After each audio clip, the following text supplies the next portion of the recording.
Well, good morning, everyone. Great to see everyone here, cheery, on this wonderful Wednesday morning.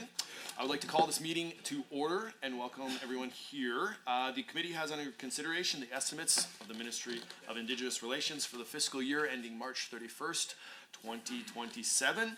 I would like to do introductions here this morning and have members introduce themselves. Minister, when it comes to you, if you would please introduce yourself and your table and your ministry members, officials here at the table, that would be fantastic, and we'll carry on around. My name is Nolan Dick. I am the MLA for Grand Prairie and the chair of this committee, and we will begin with introductions to my right. MLA Scott Sear, Bonnyville, Cold Lake, St. Paul. Tanya, Fort McMurray, Wood Buffalo. Chelsea Petrovic, Livingston McLeod. Arthur Oswald, Vermilion, Lloydminster, Wainwright. Jackie Armstrong, Hominick, Fort Saskatchewan, Bakerville. Good morning, everyone. I'm Rajan Sani, MLA for Calgary Northwest and Minister for Indigenous Relations. To my left, I have Deputy Minister Donovan Young, and to his left is Executive Director of Indigenous Women's Initiatives, Christina Midbo. To my right is Executive Director of Financial Services and Senior Financial Officer, Howard Wong. And to his right is Assistant Deputy Minister of First Nations and Métis Relations, Don Kwas. Thank you. Tanse Kagewak, Insigasan Sipsis, Kipo the Gauchinia, Kamasatik Nicotwasik, Naskman Kitchimani Dumio Kisigawanoch, MLA Brooks Arkamp Hall, Edmonton West Sunday. Napabamas Kamgarakasqueo, Natsiga soon, Otinia Michelle First Nation, MLA for Edmonton Rutherford, Jody Calhoun Stonehouse. Irfan Savir, MLA Calgary Buller McCall. Excellent. Thank you so very much. We have no one joining online, so no introductions there. I would like to note the following substitution happening potentially throughout this meeting is Mr. Van Dyken for Mrs. Petrovic. A few housekeeping items that we do need to go over. Please note that the microphones are operated by Hansert staff. The committee proceedings are live streamed both on the internet and broadcast on Alberta Assembly TV. The audio and video stream and transcripts of the meetings can be accessed via the Legislative Assembly website. Members participating remotely are encouraged to turn their camera on while speaking and mute your microphone when not speaking. I believe everybody's here live today so far. Remote participants who wish to be placed on a speaker's list are asked to email or message the committee clerk, and members in the room should signal to myself as well. Please set your cell phones and other devices to silent for the duration of the meeting. All right, for the considerations of this meeting, the main estimates for the Ministry of Indigenous Relations shall be considered for 3 hours. Standing Order 59.1 sets out the process for consideration of these estimates in the Legislative Policy Committee Handbook. We have a rotation set out in 59.016. The speaker rotation chart is available. There's also handouts here available if you would like, or on our committee internal website. For each segment of the meeting, blocks of speaking time will be combined if only if both the minister and the members speaking agree. If debate is exhausted prior to 3 hours, the ministry's estimates are deemed to have been considered. For the time allotted in the main estimates schedule, the committee will adjourn. Should members have any questions regarding speaking times or rotation, please email or message the committee clerk here to my left. I do need consensus on this, so but from it, I would like to call a 5-minute break around in the middle of this meeting. However, the 3-hour clock will continue to run. Does anyone oppose having a break? Perfect. We will have a 5-minute break. Ministry officials at the direction of the ministry may address the committee. Any ministry staff who are welcome to the podium to speak for the minister, please introduce yourself if that's the case, and then you can comment for the record. At any point, those in the gallery cannot approach the table at all.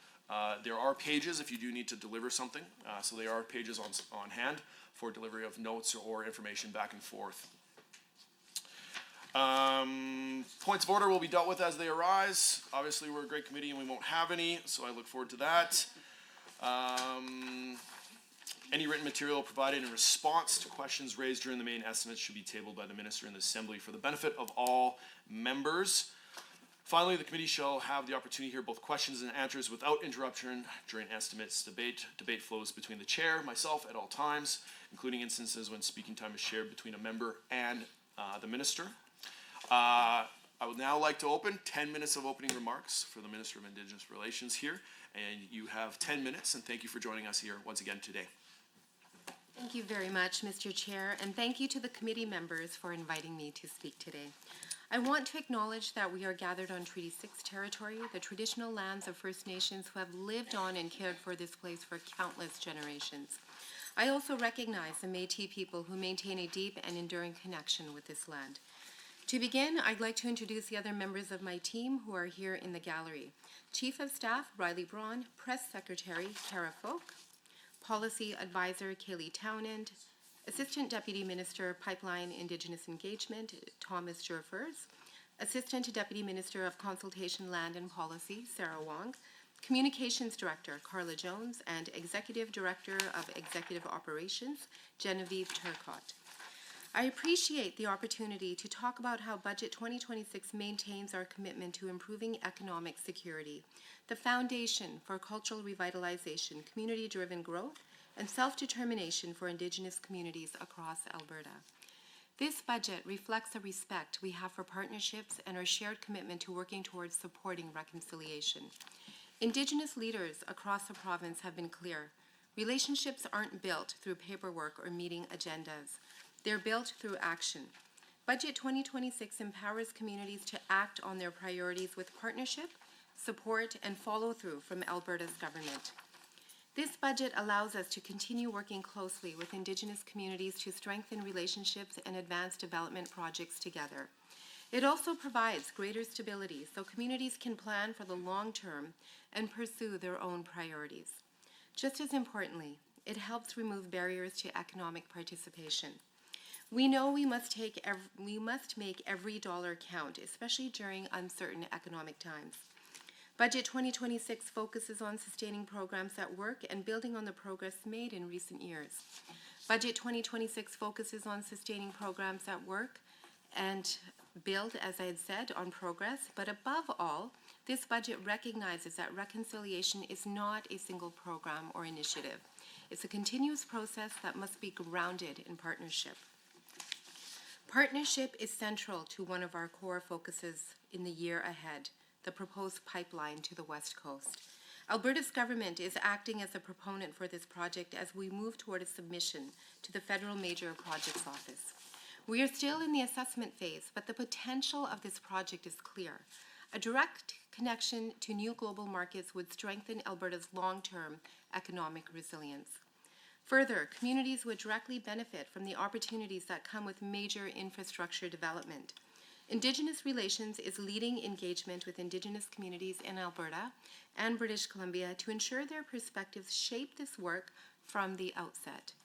These early conversations have been informative and valuable, reinforcing the need for transparent, respectful dialogue as we assess the project's possibilities. Ultimately, this work is about building trust, fostering strong relationships, and ensuring that as this project proceeds, it does so in a way that reflects the interests, concerns, and aspirations of Indigenous communities. These conversations will continue as work progresses, and we are committed to sharing information transparently and working together as partners. And of course, the Alberta Indigenous Opportunities Corporation, or AIOC, also stands ready to support Indigenous co-ownership of this pipeline. The AIOC continues to play a major role in facilitating Indigenous ownership of major projects, helping create long-term revenue streams that benefit communities for generations. Since 2019, the AIOC has backstopped more than $745 million in loan guarantees for 8 projects. These investments have benefited 43 Indigenous communities, helping to establish long-term revenue streams. Budget 2026 ensures the AIOC will continue to have the capacity to foster new partnerships and expand investment opportunities across a wide variety of sectors. The AIOC reflects our commitment to promoting economic reconciliation. It helps ensure Indigenous communities have access to real equity, shared decision-making, and long-term ownership in major development projects. Economic reconciliation, as has been mentioned, is not only participation. It's about Indigenous communities having a meaningful stake. It's about moving beyond inclusion towards influence and ownership. That principle guides the work of the AIOC and is a key driver behind our major grant programs. Through Budget 2026, the Indigenous Reconciliation Initiative, the Aboriginal Business Investment Fund, and the Community Support Fund will provide more than $16 million to support Indigenous-led projects this year. Since their inception, the demand for these grants has consistently outpaced the funding available. This tells us that communities see real value in them and that the need they're meeting remains significant. The Indigenous Reconciliation Initiative continues to empower communities through two funding streams, cultural and economic. Both are essential, and we must recognize that reconciliation requires investment in cultural revitalization as well as economic opportunity. Nearly $4 million will be available in 2026 to support cultural revitalization initiatives, business planning and feasibility studies, and capacity building and skills training. In 2025-26, this program supported more than 30 cultural and 20 economic projects. Cultural streams included $80,000 to Bearspaw First Nation for the establishment of the Bearspaw First Nation Archives, and $100,000 to the Urban Society for Aboriginal Youth for Echoes of the Past, a virtual reality journey through Treaty 7 history. On the economic side, IRI grants included support for projects such as strategic training and economic development planning for the Assiniboine-Winnewauk Nation of Canada. The economic stream of the Indigenous Reconciliation Initiative is particularly important for communities in the early stages of business development. It helps them build the planning and capacity needed to pursue future opportunities. In some cases, this support has led to further grant funding through the Aboriginal Business Investment Fund once the projects become ready to break ground. The Aboriginal Business Investment Fund, or ABIF, will continue to support Indigenous community-owned businesses with capital funding so they can launch or take their next step. These investments help bring business projects to life. They create jobs, generate revenue, and support long-term financial stability for communities. Budget 2026 includes $8.3 million in ABIF funding. Last year, Enoch Cree Nation and partners received $750,000 for a new surgical facility. The facility will provide specialized health services while creating jobs and revenue for the community. Another project in East Prairie Métis Settlement received $650,000 to help expand heavy equipment services and their firefighting capacity.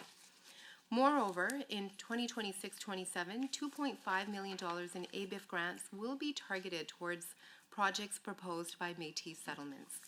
Since the Aboriginal Business Investment Fund launched in 2014, more than 100 Indigenous community-owned businesses have received grants through this program. These investments have helped create nearly 1,200 jobs for Indigenous people. The Community Support Fund is another important program. It supports Indigenous-led initiatives seeking to reduce violence and improve the safety and economic security of Indigenous women, girls, and Two-Spirit Plus people. In 2025-26, the fund supported 23 Indigenous-led projects with about $4 million in grant funding. Initiatives supported included, but are not limited to, financial literacy and entrepreneurship programming, healing and wellness programs, and project focused on violence prevention and community safety. The Community Support Fund is making a meaningful impact on the ground, and I'm looking forward to seeing these projects continue to grow and succeed. On a related note, I recently attended the National Indigenous Federal Provincial Territorial Meeting on Missing and Murdered Indigenous Women, Girls, and Two-Spirit Plus peoples in Ottawa. The meeting brought leaders together from across the country to discuss strategies to combat human trafficking, reflect on redress initiatives, and ensure that major projects take into account the safety and well-being of those affected. These conversations were illuminating and reinforced the need for collaboration across governments and communities, and I look forward to seeing how the work of the Premier's Council evolves. In 26-27, Indigenous Relations will also begin administering a new program funded by 2% of the revenue from the Alberta government's iGaming framework. Budget 26 projects that more than $12 million will flow to First Nations from the iGaming fund this fiscal year. This funding will complement the $178.5 million that the First Nations Development Fund is expected to provide. Now, before moving to your questions, I'd like to reiterate that the progress we have made so far reflects respectful and transparent communication. Relationships are dynamic, and developing them takes time and sustained effort. They are consistently. Thank you. Excellent. Thank you very much for those comments, Minister. We will now turn it over to the official opposition. How this will work is you have 60 minutes on the clock. No individual person can speak more than 10 minutes at a time for a single block. And so it can either be back and forth or block time. Minister, and sorry, I'm not sure who's going first. Excellent. So just before you start, Minister and yourself, do you want back and forth or block time? I'm happy to go back and forth if the minister is. I would choose block time. Perfect. Okay, block time. Block time it is then. Member, you can start your 10 minutes. Mr. Chair, it is a pleasure to be here with you all today on Treaty 6 territory, not far from the site where my great-great-grandfather Kastawis Gamadir to treaty for all of our benefits to share this land now and in the future. And let us remind ourselves that we are all treaty people. We share this territory with the many First Nations that called this place home, the Haudenosaunee, the Blackfoot, the Dene, Nakota Sioux, and we now share this land with our Métis sisters and brothers. Thank you to the ministry and the staff for being here today and for all the work that you do to ensure the work that gets done is meaningful. And I thank my staff for today for helping out, and my colleagues from the members from Edmonton Rutherford, and certainly Calgary Buller McCall, but also the government members that are here today as well. Thank you so much for your candor and the conversation that we will have today. So, Mr. Chair, I do have to ask this question, given the large deficit that this UCP government has racked up for a majority of this government's term. Projected $9.4 billion deficit would undoubtedly cause some concern, and I must ask when the third-party manager might come in. And you see, in First Nations country, the federal government, in its patriarchal way, will come, own, and force a First Nation government to undergo third-party management, because in its effusive way, the federal government would allege First Nations could not manage its budgets appropriately. And I cannot take credit for this question. It actually came from Chief Arthur Rain of the Paul First Nation. And Minister, through you to Mr. Chair, I ask this because the government has wasted a boom during the boom and has a projected deficit for the second year in a row with an estimated $9.3 billion, according to Fiscal Plan Table 147, on page 147, and repeated throughout the budget documents. And I know this government wants to feign federal overreach and will whine and moan about, quote, Alberta sovereignty, end quote, and keeping Ottawa away. But with year after year of mismanagement of Albertans' tax dollars and their health and social transfers from Ottawa, which eclipse the amounts that First Nations and Métis people receive from the federal government, it leaves me to wonder what this government's gripes actually are, other than having another body to blame for their inefficacy.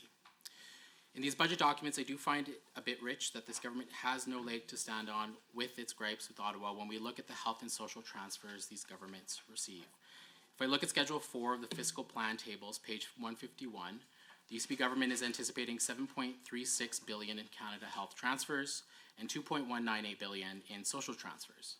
That's $9.234 billion that, should separatism be further facilitated by this government's deficit would be $18.6 billion without those federal transfers. To this effect, Mr. Chair, through you to the Minister, can you please elaborate how much this government receives for Indigenous peoples in this province, and in particular the exact amount in each of these transfers for those Indigenous peoples registered under the Indian Act? If not, why does the Minister not know? And if the Minister does not know now, I'd be happy to receive answers in writing after. I also want to ask if, through you, Mr. Chair, has the Minister asked her office or staff or her ministry staff to prepare an estimate of the increased costs for Indigenous relations likely to result from potential separatism from Canada, which this government... Yes, this is, the separatism comments are outside. We're here to talk about government estimates, and the bulk of your question is talking about that.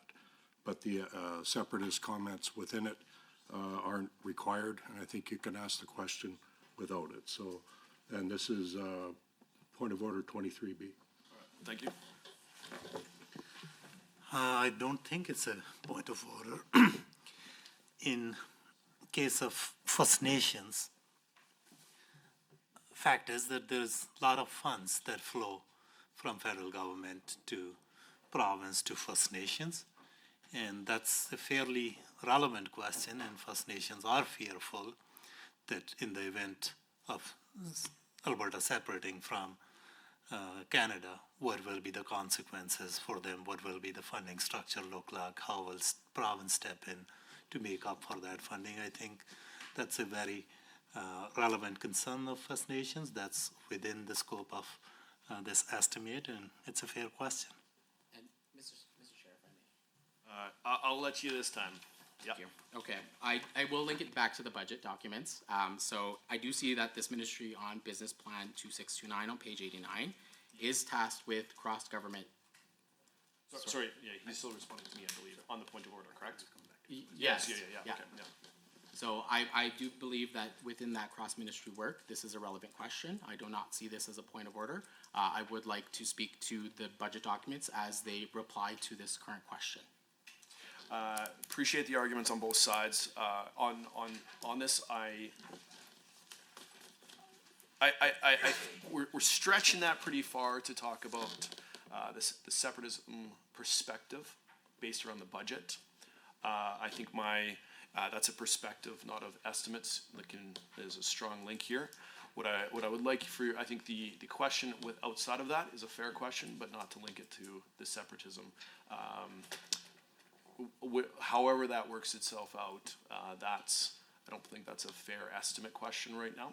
So I'm currently not going to call it as a point of order, but I will call it a point of order in the future. So remember, if you can keep your questions revolving around the direct budget conversation and not that would be fantastic. So I think the rest of your question is fair. So if we can keep that on the rails, I think that's would love for you to continue in with the rest of your question, leaving that section out. Okay. Thank you, but I will turn to Business Plan 2629, if that's okay, on page 89, with this cross-government collaboration with ministry partners. And with this cross-government approach, I am curious without this conversation about separatism, the minister's work for justice, for example, where there's an increase of 6.3 million for civil law, which accords to representing UCP government in courts and tribunals. So I do want to ask that question because it is particularly relevant to the spending of government. And as the ministry is aware, there have been several files that the UCP have utterly failed their obligations to First Nations, particularly when it comes to potential issues around the province, and in so doing, causing the expense to fall to Albertans to not only bear the burden of the costs of those potential issues, Mr. Chair, but Albertans are also left to bear the burden of this government not consulting or working in true partnership with the Treaty First Nations in this province, despite comments from the minister. So to this end, where in the budget 2627 can I find the costs for court challenges to the government's facilitation of any potential issues in this province? And I think this is incredibly concerning because there has been a real cut to the First Nations Métis Relations Capital Grant in 2526 on page 131 of the estimates and page 156 of the fiscal plan, which is on Schedule 14. I'm curious if, through you, Mr. Chair, can the minister justify why this cut was made and what the repercussions will be to First Nations and Métis communities? So I know that there's legal responsibilities in this province, and without First Nations consent or consultation, their treaties remain to be government-to-government relationships with the Crown through Canada. So this legal uncertainty itself discourages long-term corporate investment, major capital projects, and funding partnerships with First Nations. That's in both resource extraction industries, but also in other areas of the province that different conversations are being had. At a minimum, First Nations and Métis in resource-dependent areas of the province may face greater economic instability by this consultation concern, and a slowdown in potential investments and partnerships in the natural resources, for example. And as we are moving closer to including more projects through the Alberta AIOC, I do think that existing business opportunities will face those delays or possible cancellations. So I would like, through you, Mr. Chair, to know what the ministry's response to that potential economic instability might be. And Mr. Chair, I do hear time and time again that First Nations and Métis people want to be part of the economic and social future of this great province. And in strategic plan on page 11 of the government documents, it signals that it may be interested in helping to facilitate, quote, economic reconciliation, and heard again today by the minister, which is not one of the calls to action from the Truth and Reconciliation Commission. But I digress. While also doing this work while, quote, respecting traditional territories and treaties, end quote. So, Mr. Chair, let me tell you, I am floored that this government has even alluded to respecting the treaties, but I guess they're finally listening to my advice, and I hope they take more because I've got some really good ones, Mr. Chair. However, to the minister, Mr. Chair, I'm concerned that this is potentially just lip service, and I'll elaborate on this more in my next block of time. So my question with respect to this section, through you, Mr. Chair, to the minister, what is the ministry's plan to support First Nations and Métis communities through economic instability? That the ministry or AOC, have they assessed the increased risk or failure or delay and the associated potential costs for the current number of government-backed loan guarantees because of this economic uncertainty? The last published information in 2023 said the Alberta government had underwritten $511 million in loan guarantees involving 27 communities. In the strat plan, page 23, it is stated there's been more than $745 million in loan guarantees since 2019. And I do believe we just heard from the minister as well that there was a specific number there as well. I cannot find it in my notes at the moment.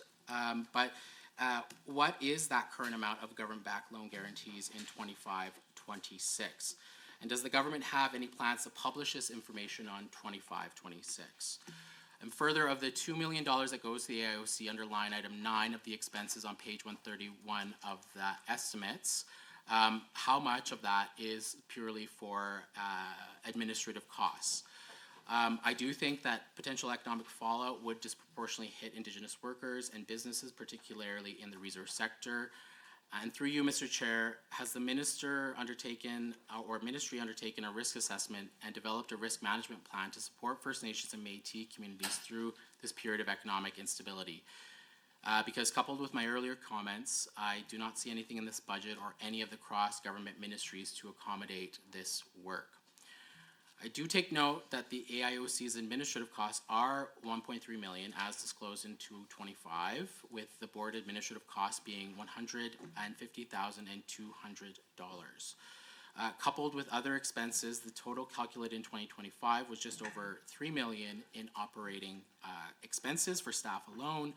And looking at last year's budget of $9.7 million for funding provided by this government and this year's estimate of $8.2 million as well, I'm curious where the balance of the AIOC budget is going to. And through you, Mr. Chair, can the minister clarify where the balance of those funds are going?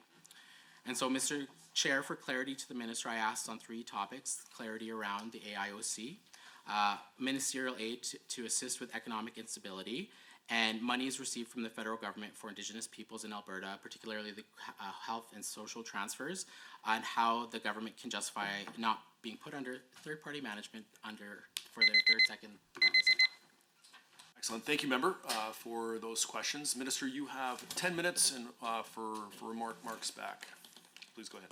Yes, thank you very much, Mr. Chair, and thank you to the member for all those questions. I do appreciate it, and I will start off by saying that, of course, we are all treaty people, and I know that since I've come into this portfolio, it's been an opportunity for me to learn, to listen, and to really demonstrate that I am present in communities and within chiefs and councils at their meetings, and definitely myself and my team are there to support in whatever fashion that we can. I do appreciate the questions. I know one of the first questions was around the deficit, and of course, as we released our budget documents, it was very obvious that we had forecasted using a WTI of close to $60 per barrel, which obviously the world is changing very dramatically, and we're seeing vast changes in that. And time will tell in terms of what this price will be. But the reality is that we have seen unprecedented population growth in this province. And that is why this government took concerted steps to make record investments in health as well as education. So we are going to make sure that we invest in people, we invest in communities, we invest in society. This is incredibly important, and the size of the deficit obviously isn't ideal, but it's also reflective of the fact that these investments are critical in the here and now. I know that another question that was asked by the member was around health social transfers from the federal government, and how many, or how do we quantify that in terms of what is going to Indigenous communities? Now, the reality is that these Canada transfers occur on a per capita basis. And you're not the only one to ask this question. This question has been posed to me by leaders in Indigenous communities, and I think it's a valid question. It's very difficult to back calculate because the data that we have is not conclusive in terms of the number of individuals in this province who will identify as Indigenous. So that is something that we've kind of taken back, we've reflected upon, and certainly we will probably do some additional studies to see how we can break that down on a further basis. And as I mentioned, I've had this conversation with others as well, and I think it's a valid question to take back and to try to understand. There were some comments made on the work that we do in terms of working with other ministries, and what I would say is that the Ministry of Indigenous Relations is like a facilitator ministry. We work with communities, people who reach out to us, and they ask us, how do we connect with health, with education? So part of our work is to make sure that community leaders and community members are connected to the right ministries. And the questions around litigation and court cases, obviously I can't speak directly about anything that's before the courts right now, but those questions are really better to be directed at the Ministry of Justice because those elements are not within my ministry budget. I know that there were a lot of questions around the Alberta Indigenous Opportunities Corporation, and if I don't get an opportunity to address all of them at a detailed level, I'd be happy to provide some of those answers in a written format. But just to reiterate, since 2019, the AIOC has backstopped more than $745 million in loan guarantees, so that is the right number, which has benefited 43 communities across the province. This work is critical, it's foundational, it's transformational. It provides generational revenues to communities who may otherwise not have been able to invest in social programs or infrastructure programs. And we are looking forward to potentially announcing some more projects and programs in the coming year. The projected distributions of $1.4 billion will be provided based on these projects that I just mentioned, will be provided to participating Indigenous groups over the lifetime of these projects. That's $1.4 billion. And I've been able to drill down into some of these projects and have actually seen the revenues that have been incurred by some of these communities, and they really are game-changing. And I'll have more to say about that in terms of one project in particular that was very transformational for one community in particular. So by the end of 25-26, the AIOC expects to close one project with a loan guarantee value of approximately $218 million.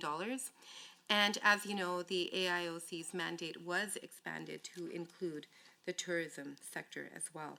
There were some questions around risk assessment and the work done to really understand what that could potentially look like for Indigenous communities. What I can say is that the ministry and the department has been very particular about maintaining funding, and in fact our budget has increased by $12.2 million because of revenues that we're expecting to receive by the end of Q2 2026 for iGaming. And that is another tremendous opportunity to put together some programs that really will be in the spirit of supporting Indigenous communities, particularly those communities who don't have the business development opportunities that we've seen with some nations, or don't have sources of revenue that can help support the work that they would like to do. I believe that I have answered most of the questions that were posed. I do want to talk about the Aboriginal Business Investment Fund. Now, there was an adjustment made to this particular program from $10 million to $8.3 million. And we know that given the deficit, given the budgets of this government, given population growth, and the real need to make sure we're making sound investments in health and education, that all ministries were tasked with making difficult decisions. I didn't want to touch any of the community support funds or the initiatives around supporting Indigenous women.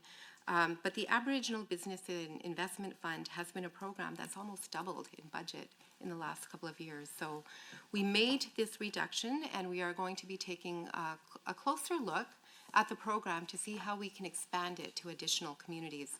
But I'm also heartened by the fact that we have an additional $12.2 million in revenues that will be coming to the ministry and department, which will help us complement ABIF and expand some programs that will also help with economic development.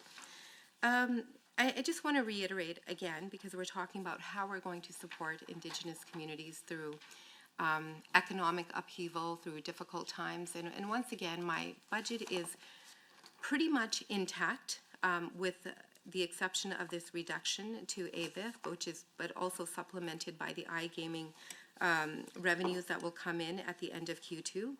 But again, through the Indigenous Reconciliation Initiative, the Community Support Fund, and ABIF, more than $16 million is available in Budget 2026 to support Indigenous-led projects and priorities.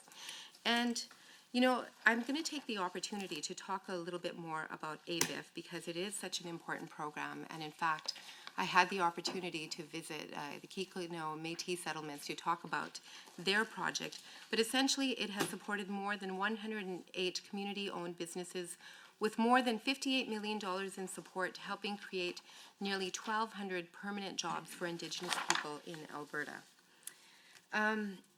Again, we will have more to say about, the iGaming programs that we will develop. We also have budgeted $178.5 million for the First Nations Development Fund. And keep in mind, this is a forecast based on the revenues that will be accrued by those nations who have host casinos.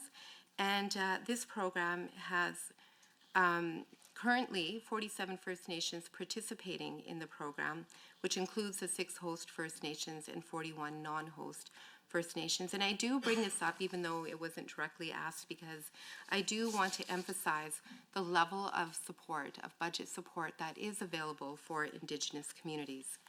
And again, I've had the opportunity to visit some of these communities who have received this funding and have basically indicated that it was a game changer for their communities as well. I do also want to say the other elements where you might see some reductions or adjustments to the budget, including some of the elements in AIOC, are predicated on the forecast that we see. They are not real budget cuts in any sense of the word. They are budgets that have been right-sized to reflect what we expect to see in the future, because certainly we don't want to over-budget when we know, for example, that capacity grants in certain programs are not being used to the full extent. So it's important to be very prudent and very fiscally responsible to make sure that you're allocating the right amount of resources to those particular line items. So I know we'll have more to discuss in the following block, and I'm looking forward to that conversation. Excellent. Thank you so very much for comments, Minister. I just want to make a couple comments here before we get into the next block, just in anticipation, maybe where it's going. For everyone, let's keep our conversation directly to the budget and not in speculation, personal speculation of what might be coming, but let's tie it back. The budget is what is planned for, not personal speculation, on what if potentially could be coming down. So if we can keep our comments to the budget that way. I'm assuming, member, that you're up next. Thank you. Go ahead. Mr. Chair, through you to the Minister, on page 92 of the business plan, the Ministry is to develop a memorandum of understanding with the federal government for the Pathways carbon capture project and West Coast Pipeline to align consultation processes and create efficiencies that support timely and effective engagement with Indigenous communities. This is also in light of the agreement in principle that has been announced this past week, and further to the vision statement in the strategic plan on page 5. UCP intends to partner with, quote, First Nations on pipeline ownership for economic reconciliation, end quote, and as reflected in the minister's comments in introduction to these budget estimates. And I appreciate talking about ABIF and FNDF, and I will get to those questions, Minister, not at this time, but I am excited to have that conversation and ask these questions. But will all Indigenous communities in Alberta potentially impacted by the Pathways Carbon Capture Project and the West Coast Pipeline be consulted or involved in any work related to the MOU with the federal government? If yes, is the funding for the Pathways and West Coast Pipeline consultation in the 2627 consultation land and policy line item included in the $19.3 million budget? Will the Indigenous Consultation Capacity Program budget of $7 million for Indigenous participation in consultations need to cover this new consultation, or is this new funding coming from another program? Can First Nations and Métis communities expect any additional support for this work, or is the ministry prepared to financially take on the burden of this extra work with the MOU and the agreement in principle? Because looking at this budget, an increase of $626,000 for the Aboriginal Consultation Office and $22,000 for strategic engagement and policy innovation is very unlikely to capture the magnitude of this increased workload the province is intending to undergo.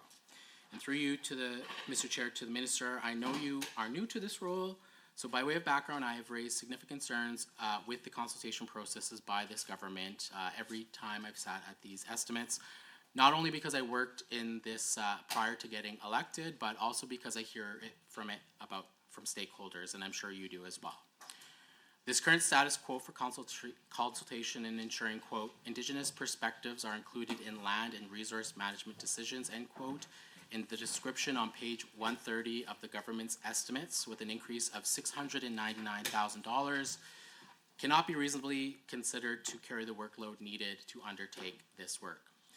I also couple this with the fact that the employee complement of your ministry will remain 175 as outlined on page 160 of the fiscal plan tables. Mr. Chair, last year I had the honor of doing consultation on an opposition member's MSA, my own, Bill 209. And while I can tell you I was able to do it because I have been doing this my entire career, I can tell you that it's a lot of work and something that must be done correctly or risk the entirety of the projects being proposed by the provincial and federal government. And looking at this budget, I am concerned. And through you, Mr. Chair, I did warn this ministry that we would see greater comeuppance given the lack of investment in the consultative requirements of this government. However, instead of additional investment, it appears that there has been more workload put on this ministry with menial increases in the budget. I do worry where this is going, and it is going to leave major projects and the provincial Crown's relationship with First Nations and Métis peoples in this province at jeopardy. So to the minister, through you, Mr. Chair, how will the ministry undertake this work without honoring the Herculean work that your ministry, which makes up less than 0.6% of the full department complement of the minister's colleagues' departmental staff?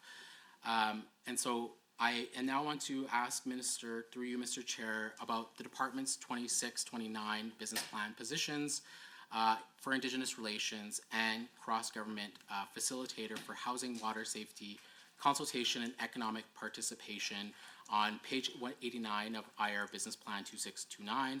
And I will get in further detail on the cross-government work later this morning in very specific detail on the budget documents.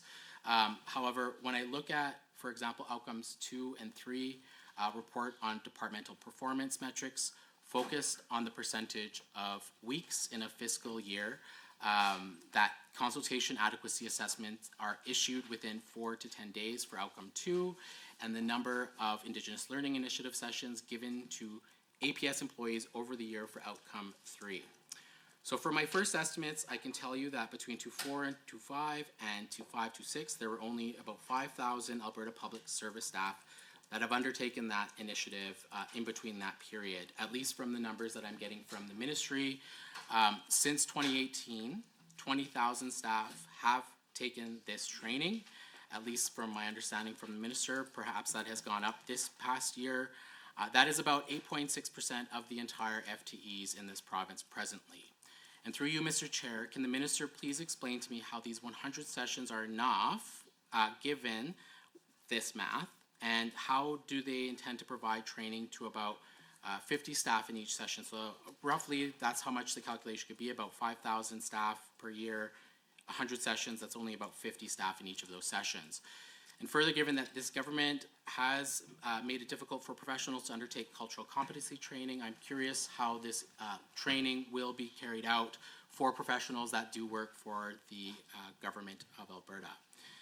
I would like to hear what meaningful outcomes or deliverables that Indigenous communities can anticipate from the 2627 budget given these outcomes.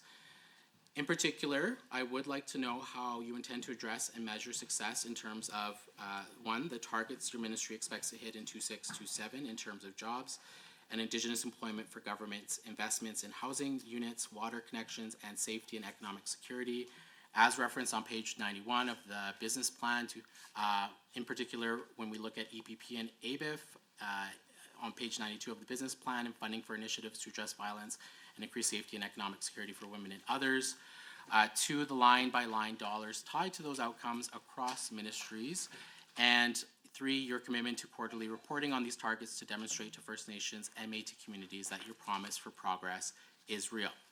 And I ask this because the number of FTEs under the EPP and through the ABIF funding for programs is anticipated to decline according to the figures on page 91 of the business plan. Performance metric 1B, down from 145 FTEs to 100 in 26-27 and moving forward until 28-29. I ask, why is this? Is this just to be conservative, small c? In the strategic plan, page 10, it specifically states that the government will support industry-led workforce development initiatives that address sector-specific labor shortages. Can the minister point either to what ministry or what line item this will be coming out of in the ministry's expenses? And in further review of the fiscal plan 2629, $1 million is unaccounted for in Schedule 24, expense by function on page 162. That's in the tables. Can the minister just provide an answer for this and why this should not cause some concern? I think it might just be that the expense by function is not recorded appropriately, and if it's not recorded appropriately, would government be able to make that change to make sure that that is accorded appropriately? And Mr. Chair, through you, on page 92 of the fiscal plan, can the minister please clarify what projects were completed that resulted in this $6 million decrease in capital grants? I do see in the estimates on page 131, line items 2 and 7 under capital grants, the First Nation and Métis relations and investing in Canada infrastructure have decreased, although the last time I had asked the minister's predecessor, the projects were in process of being completed, so I'm not sure why this line item has returned. I'm just trying to understand how the estimates and the fiscal plan are saying that the offset of the increases in iGaming and FNDF responsibilities, but yet the minister in 2425 said the ISIP was just flowed through his ministry then out to communities. And I will ask, again, more detailed questions on FNDF and iGaming later today, but I'm just curious the interrelation here between those funds in regard to this accountability. I'm also curious, as the transfers from Government Canada to this ministry, aside from the health and social transfers I mentioned earlier, as recorded as revenue for this ministry is estimated to be about $1.2 million, which is up $1 whole million since 2526. Through you, Mr. Chair, can the minister please clarify this amount and what that $1 million in transfers from the Government of Canada are? And if they are, again, flowed right to community, as your predecessor had mentioned these previous transfers were doing. And so, Mr. Chair, for clarity to the minister, I know I asked a lot of questions, so 2 topics in this block I focused on. How will the ministry undertake this work when the government's consultation record is already very poor, given the staff complement and the lack of investment through this budget, and accountability through the various line items in the business plan and the estimates for success metrics with money out and more details on money coming in. And thank you, Mr. Chair. Those are all my questions for that block. Excellent. Thank you so very much for those questions, member. Minister, you will have 10 minutes in order to respond to those questions. Thank you. Well, thank you very much, MLA Arkan Paul, for those questions. And there were a number of questions posed, and I tried to capture most of them, but I suspect that I won't be able to answer them fully, which is why I will, again, commit to answering some of these questions in writing. So I will respectfully disagree with your assessment about our consultation processes in the province. We have been known to be quite effective, and certainly when we work with Indigenous communities and companies across the province, there's no such thing as perfection. There's always ways to improve upon processes, but nonetheless, when we compare ourselves to other jurisdictions, we really are leaders in this space. But I do take your point around the fact that we are going to see an uptick in activity, and it's really important to understand how we are going to appropriately respond to that. But before I get into that, let me just go backtrack a little bit and talk about the West Coast Oil Pipeline. In October of last year, we announced that the Government of Alberta is going to be the proponent for this project. Shortly thereafter, in November, we signed a memorandum of understanding with the federal government, which again is really something incredible, because we have a pathway to move forward in terms of working with Albertans, with Indigenous communities, with Canadians, to developing additional egress to the West Coast. And part of this initial work, as you may be aware, is that as government, we have to make sure we're engaging with communities, not only in Alberta, but in British Columbia as well. Because if you're not engaging and sharing information and hearing about their concerns and questions about opportunities, then what develops is a vacuum that can be filled by other voices. So we are trying to take a very responsible approach in terms of sharing what this project could look like, what equity participation could look like. And so far, this whole process is proceeding nicely. I've had lots of conversations with Treaty 6 and Treaty 8, both collectively as a group and individually. And in fact, even last night, I was having a meal with one of the chiefs from Treaty 8, and we discussed this project in detail. But what I do want to emphasize is that this is merely engagement at this point. True consultation will not take place until an application is submitted to the Major Projects Office, and that will kick off. But of course, we know that when that happens, there is going to be a need to adjust our forecast for the funding that we are providing for consultation. Right now, we have a $7 million grant for ICCP grants, and that is the right number for today. But as we move forward, it's going to be incumbent upon us to reevaluate these budget numbers and invest where we need to invest. And, you know, we've talked about the ACO office and the number of employees that, you know, that number hasn't changed. That number hasn't changed because it's predicated on the level of activity that we're seeing right now.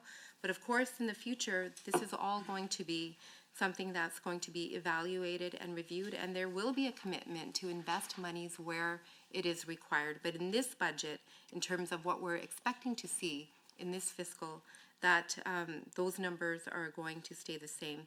And I will have to give a shout out to all of the staff members in the ACO office, because it isn't easy work, as was mentioned by the member. It is, he's done this work before, and I think that the work that they do is comprehensive. It's very impactful, and we want to make sure that they're supported to the greatest extent possible. If I haven't answered some of the questions that were posed around consultation, I'd be happy to respond to them further in the next block. I'm really glad that you had brought up the Indigenous Learning Initiative, because this is something that the ministry and the department is very, very proud of. It was implemented in 2018. They developed the Indigenous Introductory Training in response to the Truth and Reconciliation Commission's report and call to action number 57 to educate public servants on the history of Indigenous peoples. It is a very comprehensive, very detailed initiative. Anybody who attends these sessions knows that. The sessions are intentionally kept small so that they are impactful and that they resonate, and there's opportunity for one-on-one discussions and engagement. As of December 2025, about 21,533 public servants have participated in the Indigenous Learning Initiative training. I myself am very eager to participate in this, and I'm trying to find a time in my schedule in the coming months to do so. But 19,176 employees have taken the Indigenous Introductory Training since 2018. I'm just giving you these stats. They're in the business plan as well, some of the metrics. 2,357 employees have taken Indigenous Cultural Protocol since 2020. 4 to 8 Indigenous introductory training sessions are delivered per month. And again, they are deliberately kept small to ensure the integrity and the quality of the delivery of the programs. And additional sessions are delivered as requested by specific ministries and divisions.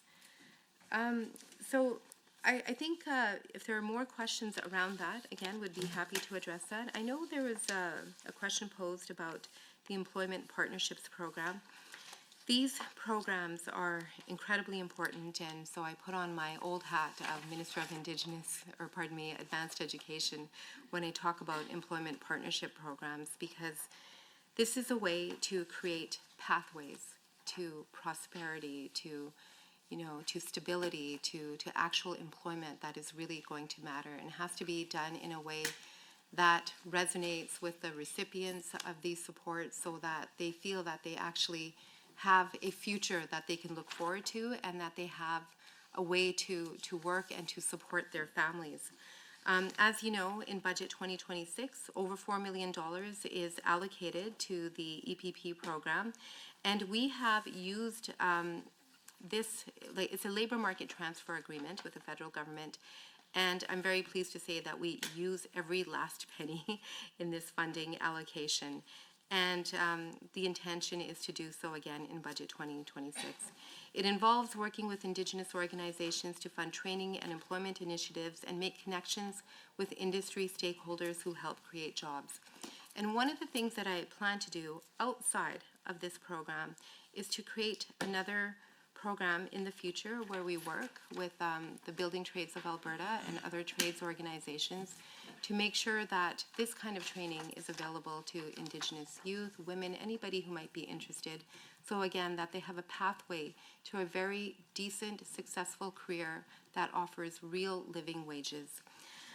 But just going back to EPP, it not only addresses systemic barriers to Indigenous employment, it helped boost the economy by connecting employers and job creators to the skilled workers that they need. So there's a lot more that I could say about EPP, but I'll pause there. I'll have some more success stories to share later on. I know that there was a question around ISIP, and there was also a question around a $1 million expense in our revenue expense statements, and I'll have to ask for more clarity around that because I didn't quite get that. Right, but in terms of the Investing in Canada infrastructure program, the Ministry of Infrastructure holds the ISIP funding, and Indigenous Relations manages the relationship with Indigenous communities and provides support with the federal application. Originally, 6 Indigenous communities received federal approval of their ISIP projects under regular program parameters. And right now, the projects that are approved under the regular stream, and they have been completed, include the Red Crow Community College, Meander River Essential Power Upgrade, Broadband and Cellular Upgrade Expansion, Cold Lake First Nations Broadband Expansion, and Yellowhead Tribal College's GROW project, which is active and it is nearing completion.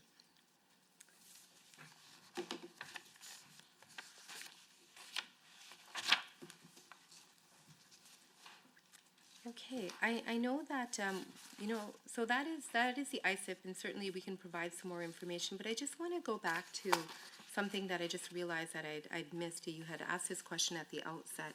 It was about the Pathways Alliance project and the consultation that is happening around that project.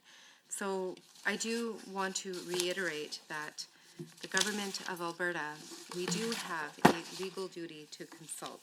Absolutely, and I've reiterated that in the House many times, and we remain committed to meaningful consultation with Indigenous communities when projects may adversely affect these rights or traditional uses, and to accommodate their interests where appropriate. But when it comes to the Pathways Alliance, the formal consultation process on the Pathways Alliance project, it began in August of 2023. Excellent. Thank you very much, Minister, for those comments. Member, back to you. Thank you, Mr. Chair, and I thank you, the Minister, for the answers and the promise to follow up by writing. I just want to go back and, just to be clear, Schedule 24 expense by function on page 162 in the tables of the fiscal plan. So I'll follow up in writing on that question, Minister. Mr. Chair, and through you, so I am curious about the funds budgeted to the Premier's Council on missing and murdered Indigenous women, girls, and Two-Spirit Plus people. The council is intended to operate at arm's length from government, but relies on the ministry through the Secretariat under Key Objective 3.4 of the business plan on page 93 for the allocation and management of resources, and that the council itself does not have authority over its budget. And thank you to Ms. Midbo, who's here today, for her work on this important initiative. And I thank you so much for making sure that our relatives are being taken care of and that this council is moving forward.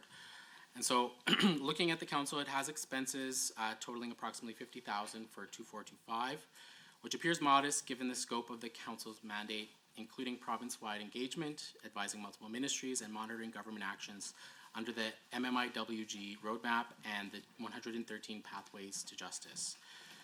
With that context, I'm curious about the funds allocated for the work of the Premier's Council, and through you, Mr. Chair, can the Minister clarify what portion of the $1.9 million of funding as budgeted for the Premier's Councils, as identified on page 93 of the business plan, is specific for the MMIWG 2S Plus Premier's Council? And further, how will the ministry ensure that resources intended for the councils are not spent in ways that limit the council's ability to fully carry out its mandate and raise issues identified by families, survivors, and council members? And the Council on MMIWG 2S Plus has a clear mandate to monitor and report annually on actions undertaken by the Government of Alberta ministries to prevent violence and increase safety and economic security for Indigenous women, girls, and Two-Spirit Plus people. And it is my understanding that the Council also emphasizes the importance of accountability of families, survivors, Indigenous communities, and the public, particularly in the context of ongoing mistrust in institutions and underreporting of violence. Given this mandate and pursuant to Key Objective 3.3 under the business plan and the Council's role in advising government and reporting publicly on progress and challenges, Mr. Chair, can the Minister clarify how the Ministry ensures that the Council's annual reports are completed, released, and tabled in a timely and transparent manner, and confirm whether all required reporting has been made public in full so that this legislature, families, and communities can meaningfully assess whether government actions align with the MMIWG roadmap and the Council's findings pursuant to that key objective that I mentioned. And further, Mr. Chair, the Premier's Council on Missing and Murdered Indigenous Women, Girls, and Two-Spirit Plus people has said that violence and discrimination faced by Indigenous women, girls, and Two-Spirit Plus people are rooted in colonialism, racism, sexism, homophobia, and transphobia, and that addressing these harms requires culturally safe systems and Indigenous-led approaches across government. Council members have raised lived experiences on discrimination within core public systems, including healthcare, justice, and policing, and have consistently advocated for inclusive, culturally safe governance. And under Objective 3.3 of the business plan, again, despite these explicit commitments, serious and troubling concerns have been raised that discriminatory practices may exist within the Secretariat and management structures supporting the Council itself. These concerns include the exclusion of Two-Spirit and trans people from consideration for roles based on gender presentation, intentional misgendering, and workplace practices that undermine dignity, cultural safety, and trust, contrary to that Objective 3.3 under the business plan. Given the Council's credibility depends on the integrity of its own support structures, and looking at this budget and the language under Outcome 3, which will allocate that $1.9 million to, quote, support the resiliency and well-being of Indigenous women, girls, and Two-Spirit Plus people, end quote. It's not clear in the business plan or the strategic plan on how the Minister is ensuring that the Secretariat and management supporting the Premier's Council are fully aligned with the Council's stated values and mandate, and what concrete oversight, accountability, and corrective mechanisms are in place to address and prevent discriminatory or culturally unsafe practices within the Council's own operations. And this is concerning, Mr. Chair, because of the $9 million estimated budget allocation this fiscal for work on Indigenous women's initiatives, including missing and murdered Indigenous women and girls. It is essentially flat for the 2627 and mirrors the amount expensed in the 2526 estimated budget. On page 91 of the business plan, $4 million is being allocated from the Community Support Fund for projects that address violence and increase safety and economic security for Indigenous women, girls, and Two-Spirit Plus people. And for Albertans, they should go and check out this important work that is being done and funded for many of the communities doing this work. But Further, Mr. Chair, where is the balance of that 9 million going after subtracting from the Premier's Council, spending roughly around $50,000 a year on expenses? I just want to confirm that every single dollar is accounted for all of those projects, including the work on the Premier's Council. And further, through you, Mr. Chair, what is the amount allocated in IR's Statement of Operations to provide that Secretariat support to the First Nations and Métis Women's Councils, both on the MMIWG 2S+ and Economic Security in 2627? I know it's not free to provide Secretariat support, so I would like to know that hard figure number on what that amount is. I note that in 224-25 annual report from the Premier's Council and MMIWG 2S+, it outlines some of the good advice and recommendations the Council advanced across the public service. I'm curious, when will the 2526 annual report for the Premier's Council be published? I note that in April 2024 annual report, the Premier's Council Chair presented to the United Conservative Caucus on the implementation of the Alberta MMIWG roadmap. Was a similar presentation provided in 2526 offered to the Opposition Caucus members, and were similar presentations offered to the Opposition Caucus members? And if not, why not? And if not, can we expect that? And are there plans to provide this presentation to the public? Because Albertans, survivors, and families deserve to hear these plans, Mr. Chair. And Mr. Chair, through you, I'd now like to turn to another matter of concern in terms of relationships that I've seen in this budget this year. Firstly, I've been at this table for 3 years now, a bit longer than the minister, but each year I've been waiting for a Treaty 8 protocol or relationship agreement to be finalized. And while this year it looks like the same, given performance metric 4.8 in the business plan is perhaps putting the cart before the horse, particularly with Treaty 8 and an MOU and a fourth agreement in place. And my question through you, Mr. Chair, to the minister, the government may have prematurely stated that there is a Treaty 8 protocol agreement in place, and the Premier made comments in the House a few days ago saying that there was a treaty protocol agreement or some similar agreement in place with Treaty 8. But it looks like this metric already has this as a fait accompli. Can the minister please clarify if such an agreement or MOU has been accomplished with Treaty 8, and if not, how is it going to ameliorate the relationship that was shown just this week to be extremely strained, particularly with Treaty 8? Further, I also see a troubling matter arise under Outcome 4 of the same business plan, but I am seeing a trend.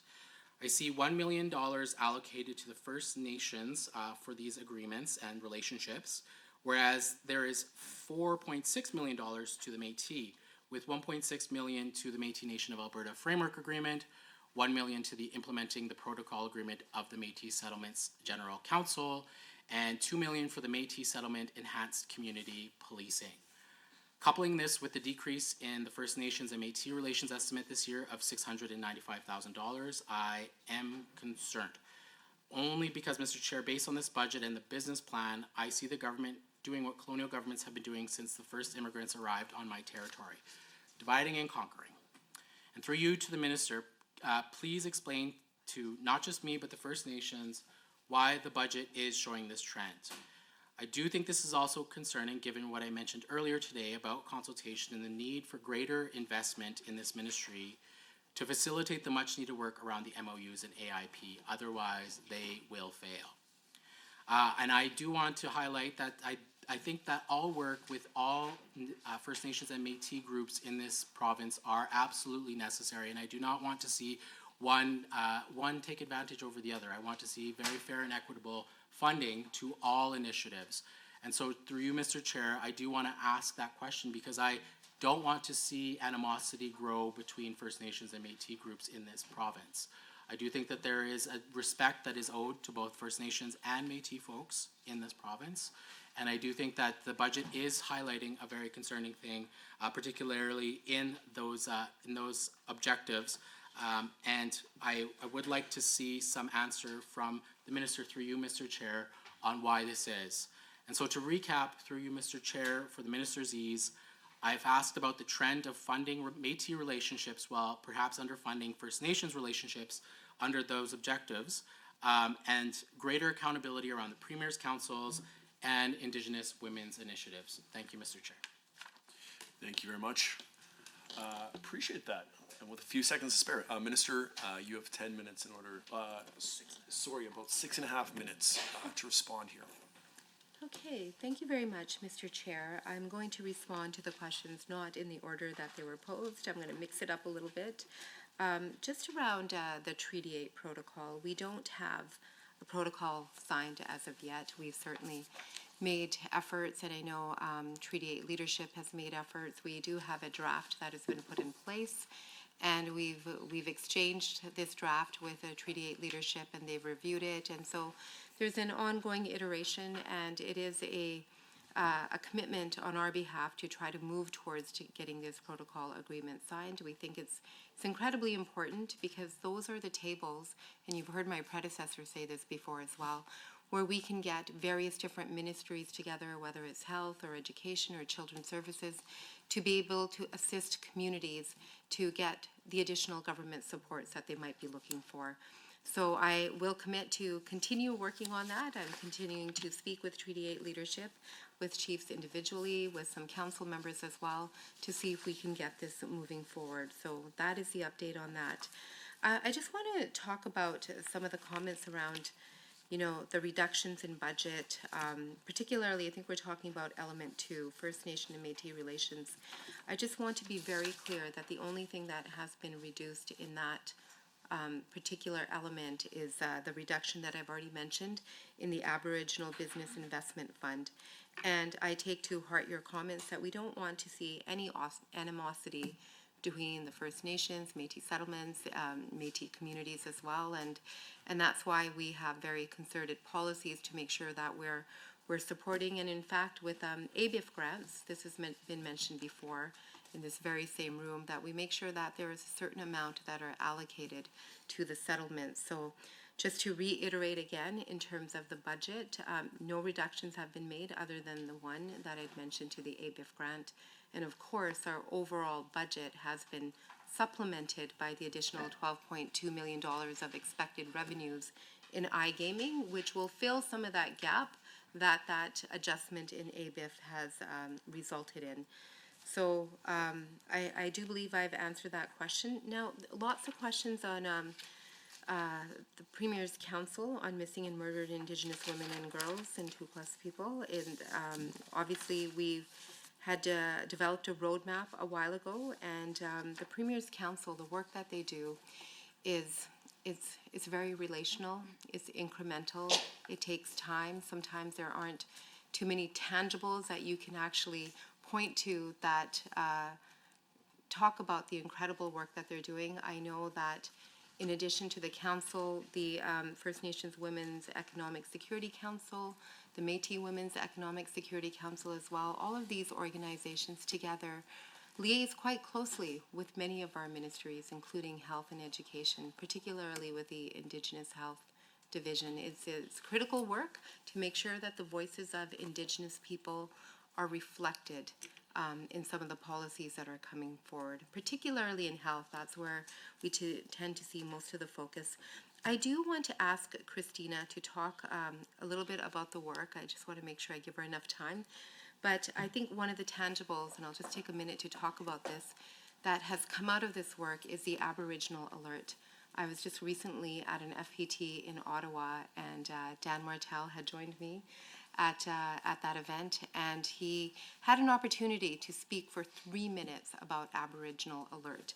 And, you know, how do you speak about your work that is born out of tragedy, seeking to create purpose and meaning, and providing some sort of a forum where people can access to help search for their loved ones. And so he talked about the Aboriginal Alert, and he did have a very rapt audience, and there were people from other jurisdictions who are very much interested in the work that he's doing. Now I'm just going to pass it over to Christina, where you've got 2 minutes, but of course we'll follow up with some more information. Thank you for your questions and your interest in the work of Indigenous Women's Initiatives Division and the advisory councils that we support. In terms of the Secretariat work and the costs of the Premier's councils, they do report every year in their annual report, and so they are preparing their next annual report, and that will include this year's expenses. The $1.9 million is supports not just the councils, all three councils, but it also, we use that money to support community-based and Indigenous-led initiatives through several grants. So we're strong partners with the councils themselves, and as they identify priorities, my team looks for opportunities to advance those. So we partner as a ministry with the councils to advance those projects and their priorities. I would also say, and I just lost my thought, I think it's age-related, that all three councils, the value the councils bring to the government of Alberta is reflected in the 10-year strategy to end gender-based violence. All three have been noted as important partners in the implementation of that strategy. We also use the council's advice to build knowledge and support for the inclusion of Indigenous perspectives into provincial laws, policies, programs, and services. So it enables my team to work with our cross-ministry partners to share those perspectives and identify the gaps so that Excellent. Thank you so very much for your response there. We are going to move over to the government side for some questions. What's going to happen now, you can cede your time for the next, because this is a block of time, so any member can cede some time to others. You cannot speak for more than 10 minutes at a time without going back to a minister or back to a member. Minister, a question for you, and I believe Member Sear caught my eye prior. Block time or back and forth would be your preference? Block time. Okay, excellent. Member Sear, you are up first. Well, thank you, Mr. Chair.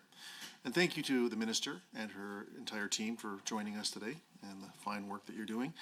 I'd like to discuss the Indigenous Relations 2026-27 budget and for the continued work your ministry is doing to strengthen partnerships with Indigenous communities across Alberta.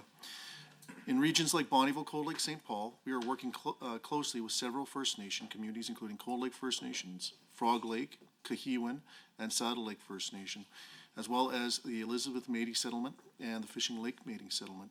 Strong partnerships with these communities are essential as our region continues to grow. I have three different questions I'd like to present to you today, Minister. One's about the funding increase. The other one is about Indigenous employment and economic development. And the last one is about the Métis settlement policing initiatives. So, Minister, in your opening remarks, you mentioned that Indigenous Relations has received strong funding support and that we can see that reflected in the business plan. On page 95 of the 2026-2029 business plan, the ministry's opening funding increased from $238 million to in 25-26 to $267 million in 26-27, representing an increase of more than $29 million year over year. Through the chair, could the minister expound on why this increase in funding is important and how it will support strong partnerships with Indigenous communities in Alberta? The second question, Minister, on page 91 of the business plan, the ministry highlights continued support for both the Employment Partnership Program and the Aboriginal Business Investment Fund, which help create employment and economic opportunities within Indigenous communities. Specifically within my region, I see that your ministry has been very active, and I look forward to seeing what this can do for all of my First Nations within the region. Through the chair, could the minister please speak about how the ministry measures the outcomes of these programs, including sustained employment, credential completion, and the creation of long-term Indigenous jobs and businesses? And how is the ministry ensuring that programs remain responsive to regional labor needs in rural and northern communities? This is even more important for our area as we are looking at the F-35 expansion in Cold Lake and the Pathways Alliance project that is being moved forward, the carbon capture. Clearly, these are remarkable opportunities, not just for my area, but for my First Nations and my Métis settlements. So how do we capture on that, Minister? And I look forward to hearing that. Question number 3 is something of a bit of an exciting part of it. Minister, turning to community safety on page 94 of the business plan, under initiatives supporting key objectives, the government has committed $2 million to support the Métis Settlements Enhancement Community Policing Initiative. In my constituency, we have the Elizabeth Métis Settlement and the Fishing Lake Métis Settlement, and I appreciate the work that's being done to support communities like those two. Can you please give us an update of what you're doing with our Métis settlements and how this funding is going to help them? And through the chair, could the minister please explain how the $2 million invested will be used and what outcomes the government expects this initiative to achieve? Minister, I will just say that when it comes to the responsiveness of your ministry within Bonnyville Cold Lake, I'm very thankful for all of the work that you've done. I know that when it comes to projects, I look forward to potentially seeing you, hopefully, in the coming months or within the year, up to my area. I would love to have a conversation, especially with my First Nations and Métis settlements. This is important, especially with the scale of investment that's happening in Bonnyville, Cold Lake, St. Paul. We're looking at tens of billions of dollars of money being put in, and ensuring these partnerships are engaged and we can fully allow my First Nations to flourish under these circumstances, I think is pivotal. And it does send a strong message of reconciliation back to our First Nations and Métis communities. I'd like to thank you again, Minister. I know that when it comes down to the focus that you've put onto this file, that when it comes to our local First Nations, they're in good hands. I'd like to cede my time over to my good colleague, MLA Yao. Thank you so much, Mr. Sani, for all the hard work that you're doing this file. I know you've been traveling lots, trying to build up relationships with First Nations, not only here, but in other provinces. So thank you and your entire team for that. I'd just like to continue the questions that we have regarding continuing that thought on reconciliation. This continues to be a central priority for Alberta's government, reflected in a province-wide commitment to walking alongside Indigenous peoples towards a safer, more equitable, and more prosperous future for all. This work encompasses not only building meaningful partnerships with Indigenous communities, but also acknowledging and addressing the historical and ongoing impacts of residential schools. Celebrating Indigenous cultures, supporting Indigenous-led initiatives, and ensuring government programs are informed by Indigenous perspectives are all critical components of supporting reconciliation. Outcome 3 on page 93 of the 26-29 business plan relating government initiatives reflect these priorities across multiple sectors: justice, health, education, mental health, and addictions. Maintaining reconciliation as a guiding principle ensures that programs are culturally grounded, responsive to community needs, and contribute to strong relationships between Indigenous communities and the Alberta government. First off, through the chair, of course, can the minister provide an overview of how Alberta's government has celebrated Indigenous cultures, including initiatives or events that honor traditions and heritage, while also acknowledging and remembering those affected by the legacy of residential schools? And through the chair, can the minister expand on some of the specific initiatives in place to support reconciliation across key sectors, such as justice, health, education, mental health, and addictions, and explain how programs incorporate Indigenous perspectives and community priorities? I want to expand on this. My First Nations, my community, my region, Fort McMurray, they've all been extremely successful, especially when I've toured around the rest of Alberta and seen, quite honestly, the state of some of the other Indigenous communities. It makes me quite proud to know that my First Nations, my region, are doing phenomenal. Their businesses are doing great, and quite honestly, they've been some of the biggest benefactors of things like the AIOC and other supports that our province has provided. So again, to Minister Sani and your entire team, thank you so much for working with my First Nations in my region and ensuring that they have been absolutely successful and they will continue that success. But again, just understanding more of the initiatives that reflect on culture, I'd be very interested in understanding that a little bit more. Pardon me, I just lost my thoughts here. Yeah, and I guess some of the key initiatives for regarding reconciliation. I have a bit of a health background, and that's something that really comes naturally to me. And up in Fort Chipewyan, as an example, they're supposed to be led by, oh my goodness, I'm blanking on the name of the federal health institution that's up there right now. But Nuni, thank you very much. And but the questions come about like from my First Nations, and I ask them all the time about the federal participation in that. Other than some basic funding, they haven't really improved and expanded on services. People in Fort Chipewyan, as an example, continue to have to fly, sometimes even as far as Edmonton, for things like dialysis.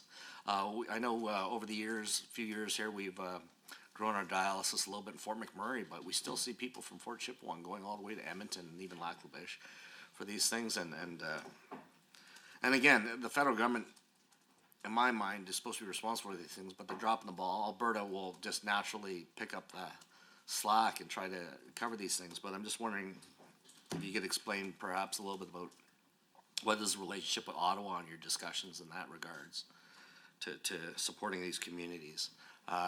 I find it so important. I've noticed that there's been a big emphasis on the treaties and stuff recently with the visit from First Nations to the Assembly. And but again, so many of their things are reliant on the federal government. I'd like to understand that a bit more as to how our federal government works with the province to ensure they are providing those supports. It's mind-blowing that I don't find the federal government really providing much impact at all.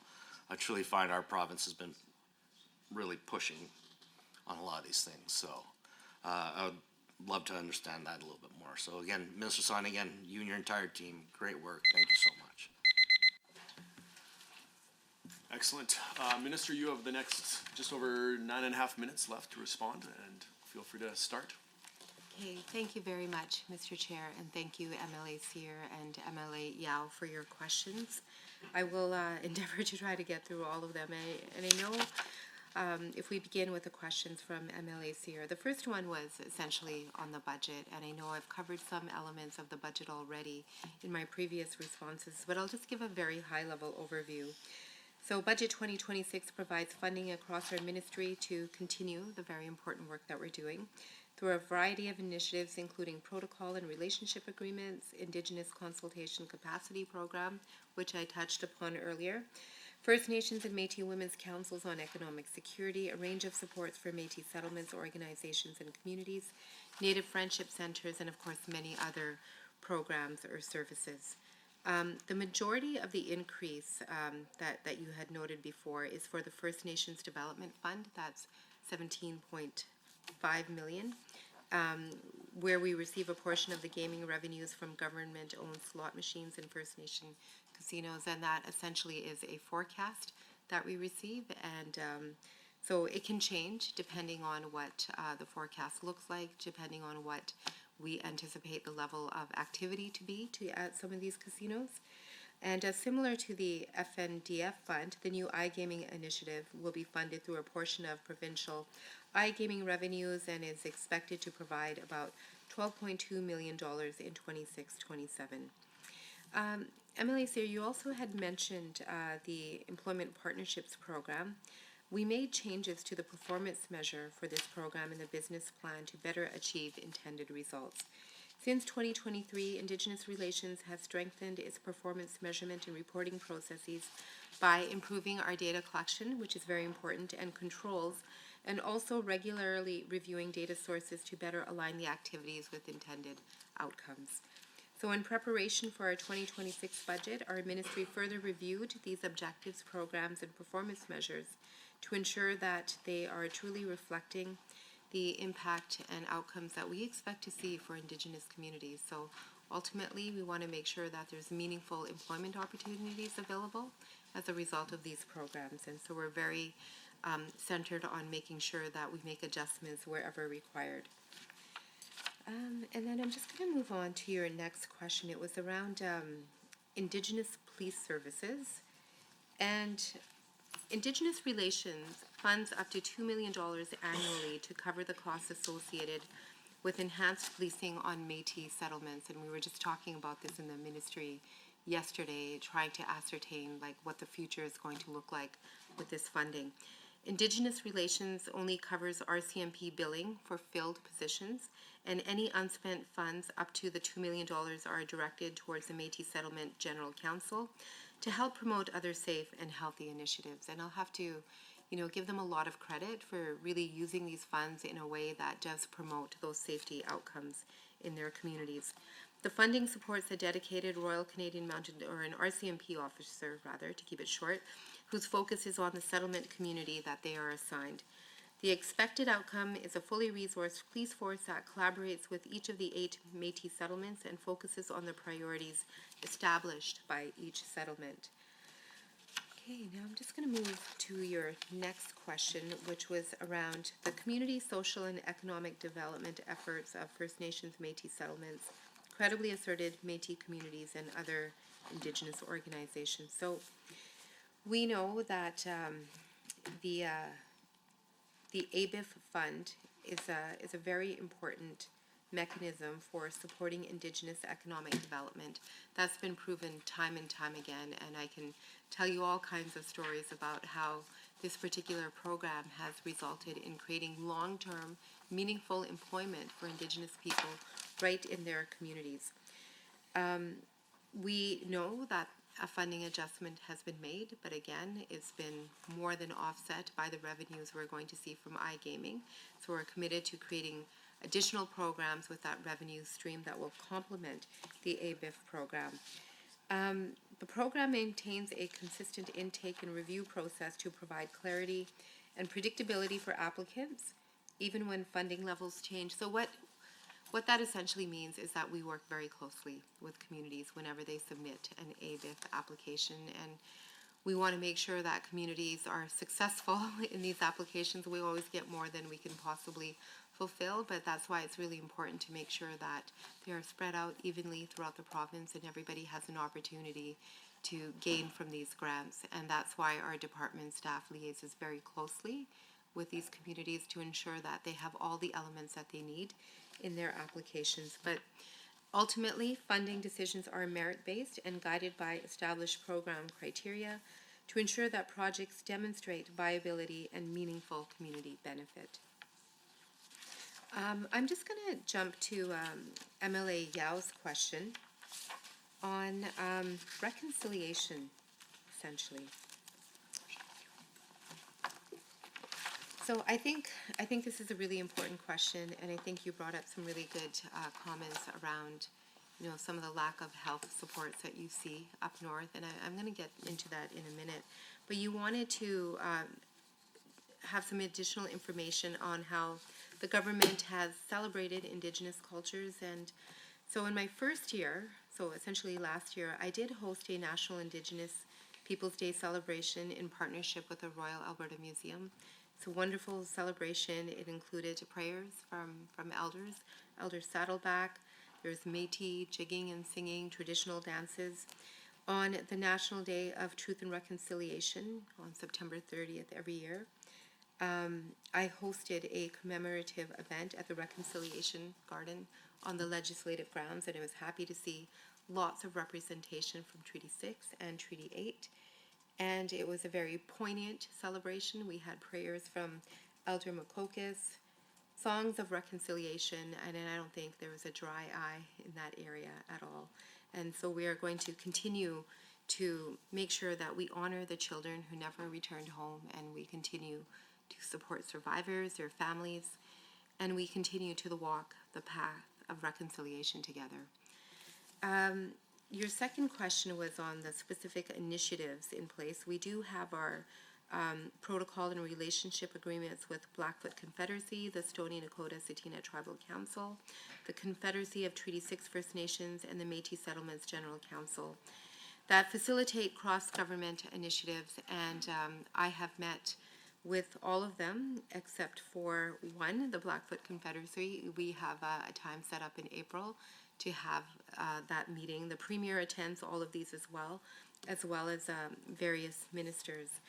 And of course, these are very, very important tables because this is where we connect leadership from Indigenous communities to the very important ministries that can provide additional supports and pathways for additional help where required.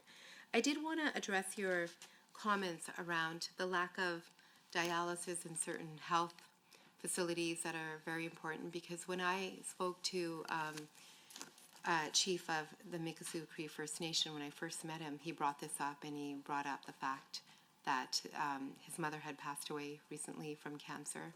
And I posed that question as well, like, why can't we get dialysis services in their nation? And I went up there and I saw the very real issues around logistics. And you're right, this is a federal responsibility for sure. And I did actually pursue trying to get more of these services there, but the capacity to deliver are not available on Nation right now, which is why it's so critical for them to fly to Fort McMurray or to Edmonton. And it's not ideal. It's not the way anybody should live. I do agree with that. And I did bring this up with the federal Minister of Indigenous Services, with ISK, on a phone call, because we were also talking about emergency responses in the EMAP program and the fact that some communities are still out of pocket. In fact, I was speaking to Chief Sheldon Sunshine. We had dinner yesterday together, and he talked about the fact that they're still out of $19 million from the federal program. So there really is a true responsibility. This isn't me just randomly pointing fingers at the federal government. It is their jurisdiction to take care of some of these very real health considerations and deficits, as well as these deficits in terms of emergency response. And I will be a very fierce advocate in making sure that we get these additional supports wherever we need. And so I tell these stories at the federal level very frequently, and I'll continue to do so. Thank you. Excellent. Thank you so very much, Minister. Greatly appreciate your comments there and the answers to questions. We are going to take a 5-minute break at this point and be back here, and we're going to keep that pretty tight. So 5 minutes on the clock. See you back here.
Excellent. I also noticed before the break that there was a cell phone that went off.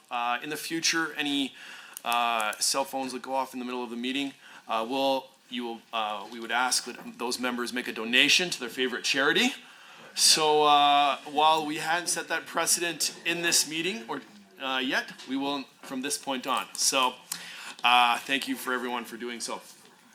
All right, this concludes the government's first block of questions prior. We're going to move on to the second round of questions. These are member specific, so you cannot cede time. It is 10 minutes of time. You can talk for 5 minutes at a time, maximum amount.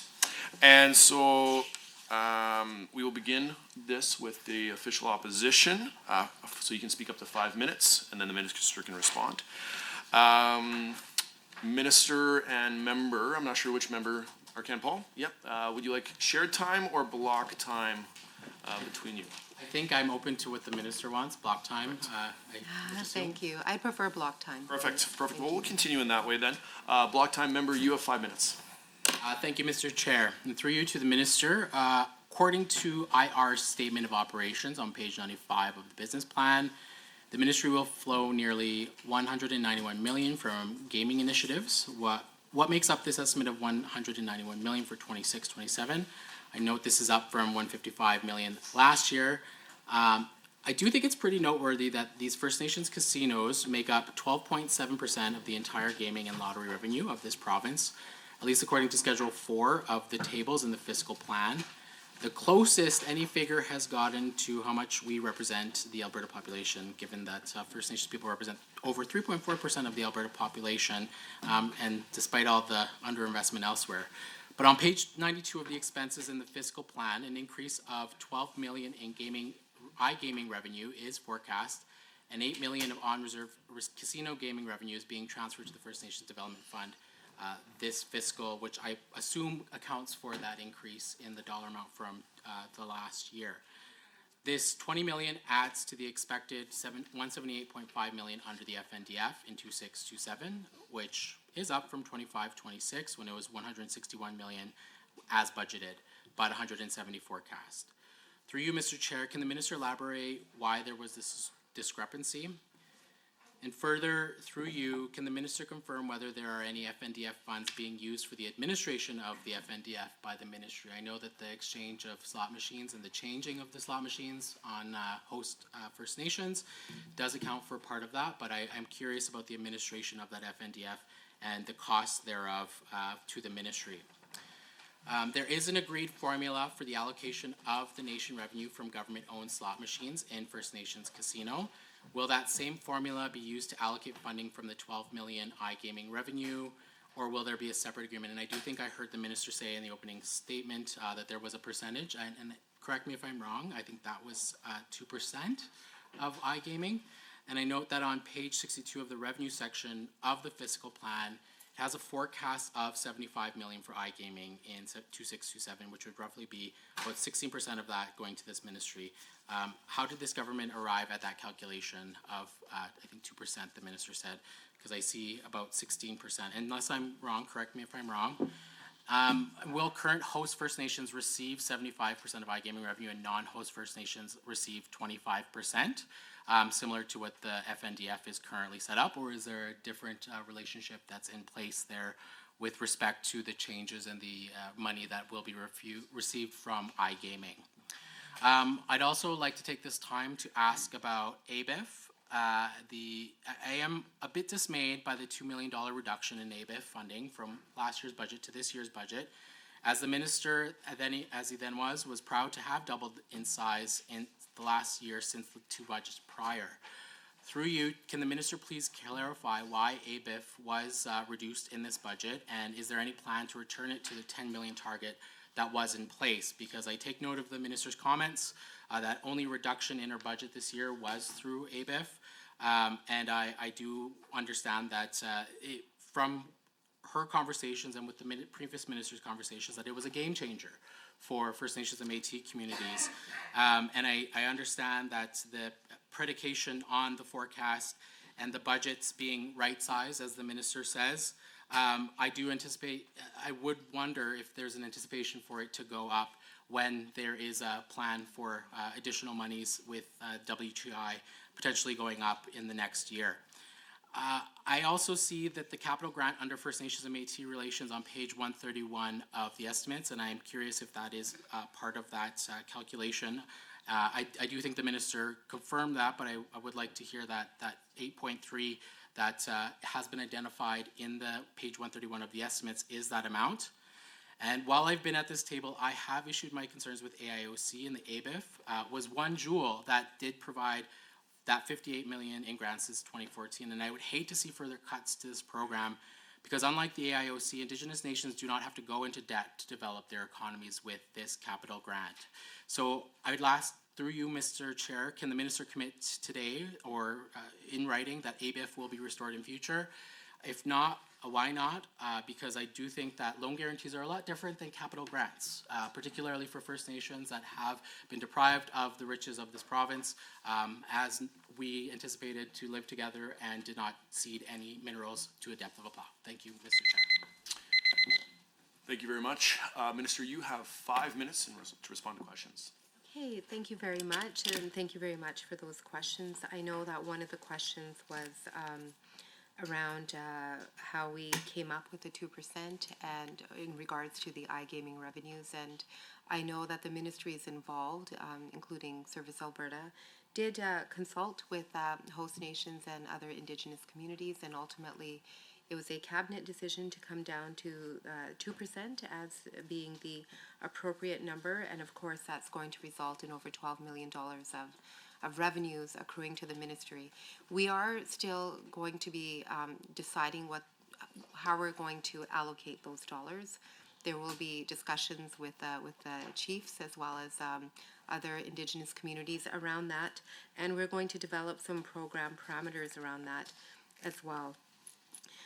Let's just talk about ABIF and AIOC, and of course, you're right, there is a difference between loan guarantees and grants. Obviously, that is the case, and but nonetheless, it doesn't mean that both are not instrumental in providing economic development opportunities.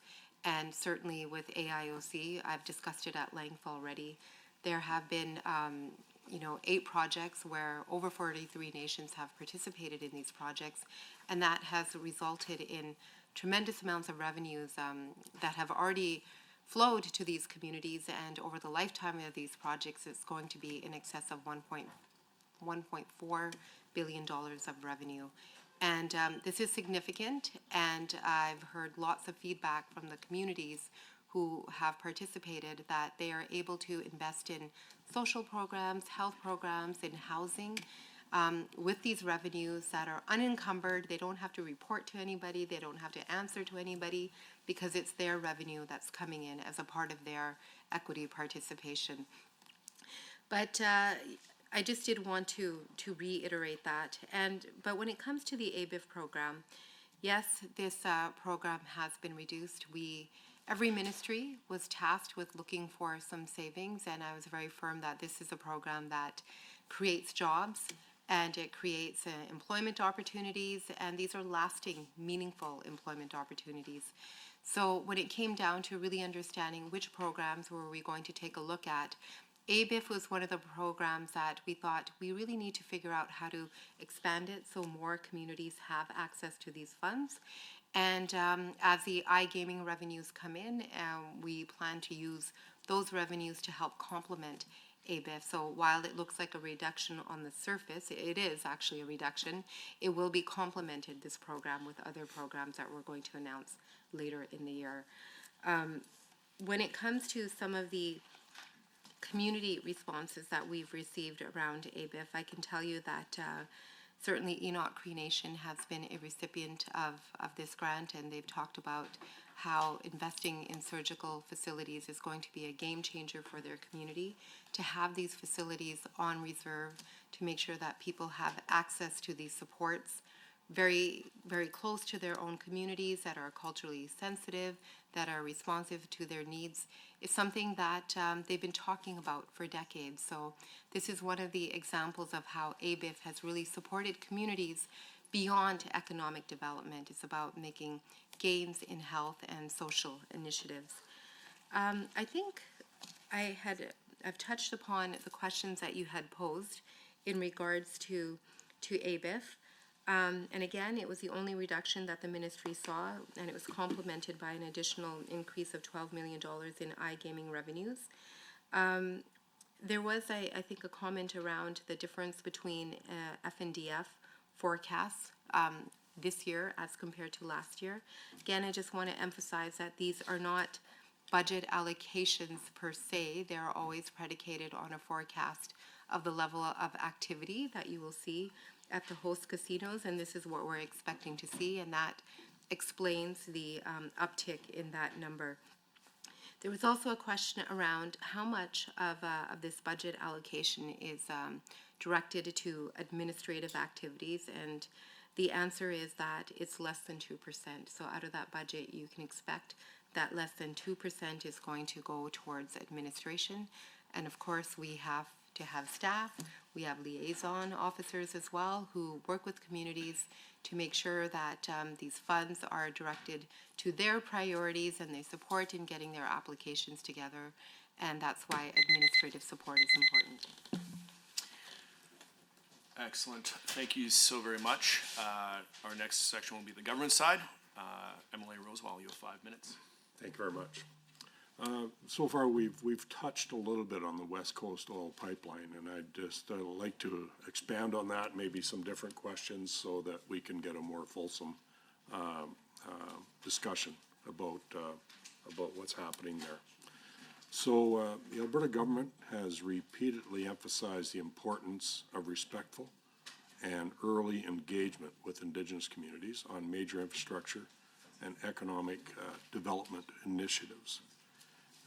In the case of the proposed West Coast oil pipeline, government materials note a commitment to ongoing engagement and collaboration with Indigenous nations and communities that may be affected by the project. With the goal of ensuring that Indigenous perspectives guide the planning and regulatory processes, this approach aligns with the priorities on page 92. Page 92 identifies the role of the, and outlined in the 26 to 29 business plan, where outcome 2, key objective 2.4 on page 92, identifies a role for the ministry in supporting lead ministries to advance nation building and provincial priority projects in a way that reflects Indigenous interests and priorities. So through the chair, focusing specifically on community-facing work, can the ministers describe what opportunities Indigenous nations have had to shape or influence Alberta's exploration of the West Coast oil pipeline, and how the government is ensuring these perspectives are reflected at the earliest stages of consideration? Through the chair, turning to the internal role of government and in reference to outcome 2, key objective 2.4 of the 2026-29 business plan, can the minister explain how Indigenous relations functions as a central support for coordinating bodies for other ministries on major provincial projects, including what tools, standards, or advice are provided to ensure projects that advance and align with Indigenous priorities? So it's, you're kind of the conduit between different ministries and the ones that have the main responsibilities for the pipeline, I take it. And if we can just expand on that a little bit. Next, the Alberta government has highlighted the importance of Indigenous partnership, early engagement, and prudent management of public resources in its approach to major infrastructure projects. The proposed West Coast oil pipeline represents a potential provincial priorities project. It is critical that planning and decision-making reflect self-determined participation by Indigenous communities while adhering to responsible timelines and resource management. In 2026-29 business plan on page 92, outcome 2, key objective 2.4 again, the ministry regulatory approvals are for priority projects with a stated goal of achieving a 120-day approval timeline. While this timeline is intended to increase efficiency and predictability in project approvals, it raises questions about how Indigenous consultation and collaboration will be maintained without being compromised by an accelerated process.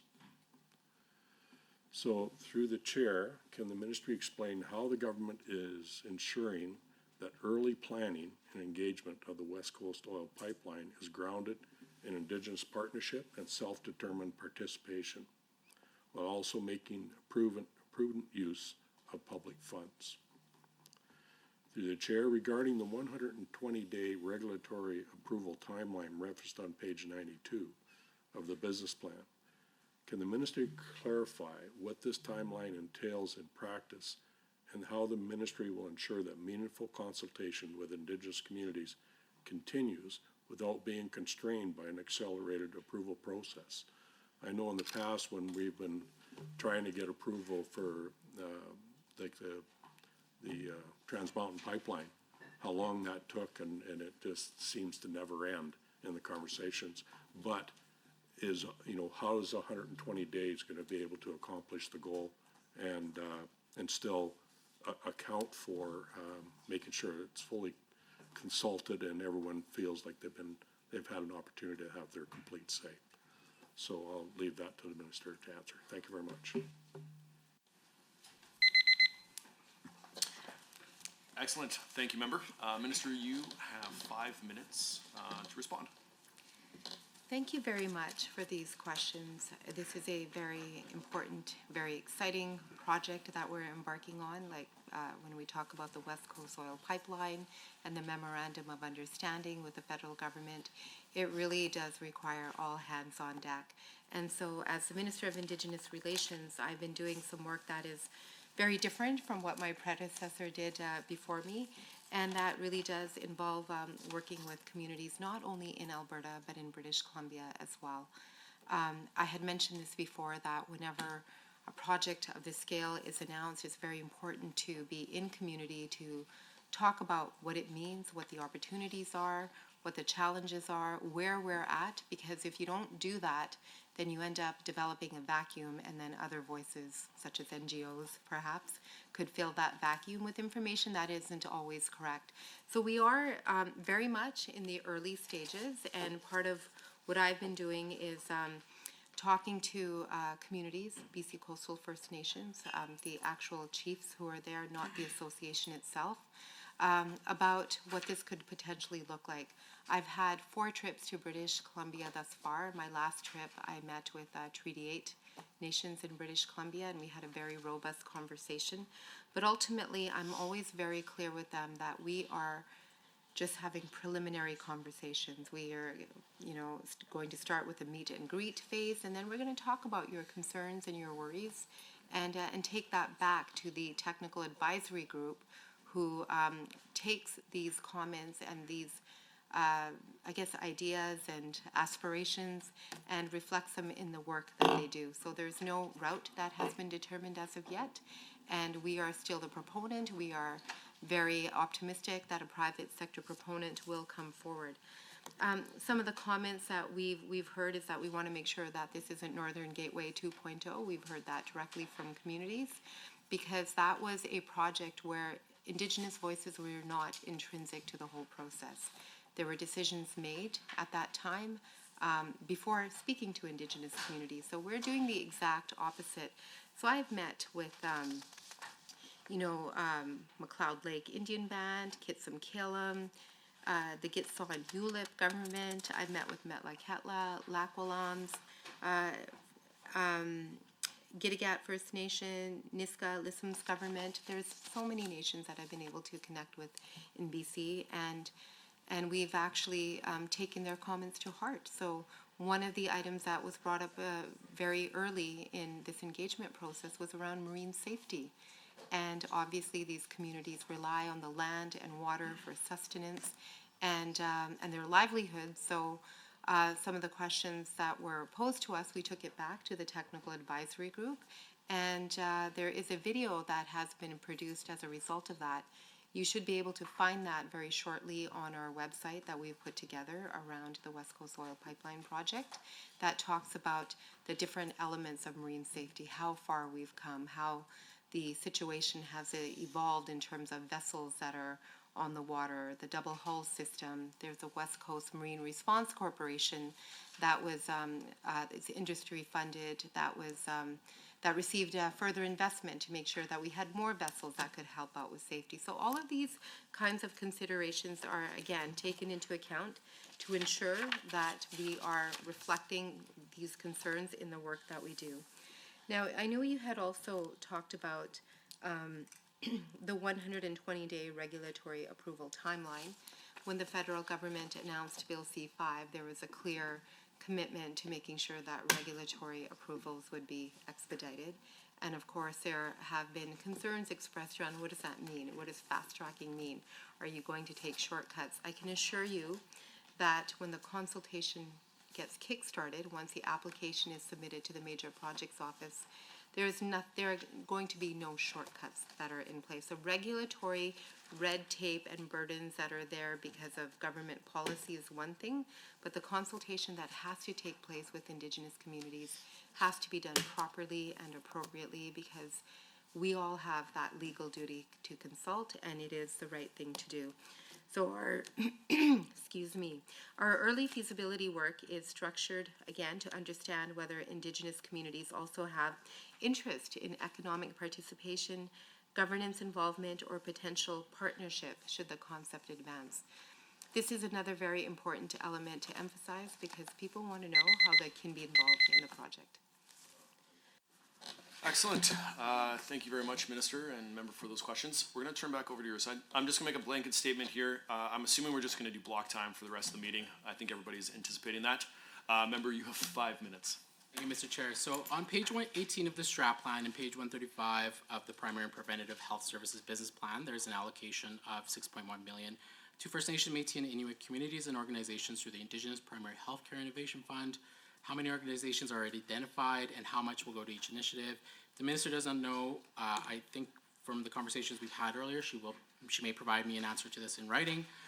On page 19 of the strat plan and page 121, key objective 3.3 of the Mental Health and Addictions Business Plan, 5 recovery community facilities led by Indigenous communities are to receive a portion of the $21.3 million for building and $52.8 million to operate these facilities. Through you, Mr. Chair, can the Minister provide clarification on how much is going to each of these 5 facilities? And again, if she does not know, she can provide me an answer in writing. In addition to this, will this money be without strings, and will those 5 facilities led by Indigenous nations be able to incorporate culturally relevant and independent programming that is not tied to the Recovery Alberta requirements? And through you, Mr. Chair, that Minister can also provide me those in writing if she does not know. Next, on page 20 of the strat plan, on page 48, outcome 2 of the Education Business Plan, there is reference to, quote, enhancing relationship building with First Nations, Métis and Inuit communities, partners, and schools to enhance student success and advance reconciliation, end quote. Further, how is $4.6 million equitable, given that it accounts for about 0.05% of the entire budget, while Indigenous peoples in the province represent 6.6% of the population of Alberta? And through you, Mr. Chair, is the Minister involved in this? If so, which nations are involved, and what deliverables aside from high school completion will be relied on for the success of this investment? Again, if the Minister does not know the answer, she can provide me an answer in writing. I do see a line item in the capital plan for Indigenous police service buildings at $4 million for this year and target at $1 million next year. However, it is unclear in public safety business plan where this specific amount is coming from. And through you, Mr. Chair, can the Minister clarify, is this through ISIP as referred, and is that a project that's completed, and that's the reason why the reduction has gone forward? Because when I look at page 143, initiatives supporting key objectives for that same ministry, $28.9 million is allocated to expand First Nation police services. But without steady building investment, through you, Mr. Chair, to the Minister, how does this government propose to keep up this important work?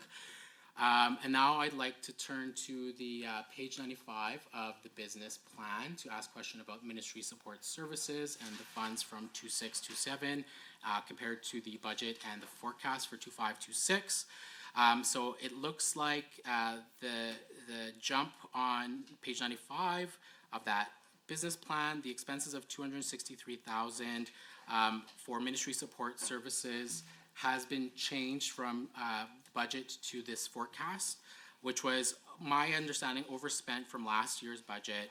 And with this year, it now jumps up to $643,000 for the last year. And so I'm curious, the minister, through you, Mr. Chair, if the minister's office budget for travel is and what amount that exactly is, and can you tell us how Indigenous nations may directly benefit from travel? In particular, I see that the minister mentioned that she was on 4 trips to British Columbia, and that was to do additional consultation. And I know with the increase of consultation in that jurisdiction, that the travel budget will go up with those requirements.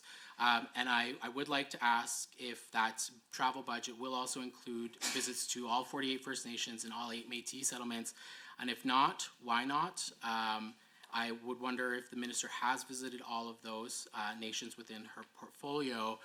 And then I'm curious too, there was a trip that the minister took once this new position was undertaken, particularly to India for what I understand was that it's, quote, focused on strengthening economic ties, energy collaboration, and investment opportunities, end quote. I'm just curious what the minister, through you, Mr. Chair, how this benefited Indigenous nations here in Alberta, and how that expense made through the office budget and that jump to $263,000 from last year's budget is the result of this additional travel through the ministry's office. So to wrap it up, I know I asked a bunch of cross-ministry questions, but I do, if we want to tie it back to just answering the question today, the ministry support services, and I can receive answers to the cross-ministry questions in writing. Thank you, Mr. Chair. Thank you very much. Minister, you have 5 minutes in order to respond to those questions. Thank you. Thank you, Mr. Chair, and through you to the member. I do appreciate all the questions on various other ministries, which includes the health ministries, mental health and addictions, the Ministry of Education, and pieces as well. I think these are really important questions, and I'm very impressed with the members' diligence in terms of reviewing all of these business plans and really honing in on those numbers. But they are not part of my business plan or my budget allocation or my ministry document, so I won't be able to respond to those. But I do want to say that obviously, as a facilitator ministry, I am involved in this cross-ministerial work in making sure that Indigenous leaders and communities are connected to the appropriate ministries where possible and where appropriate. But when it actually comes to the programs and services delivered by the ministries and questions around their funding, those questions will have to be posed to those ministries.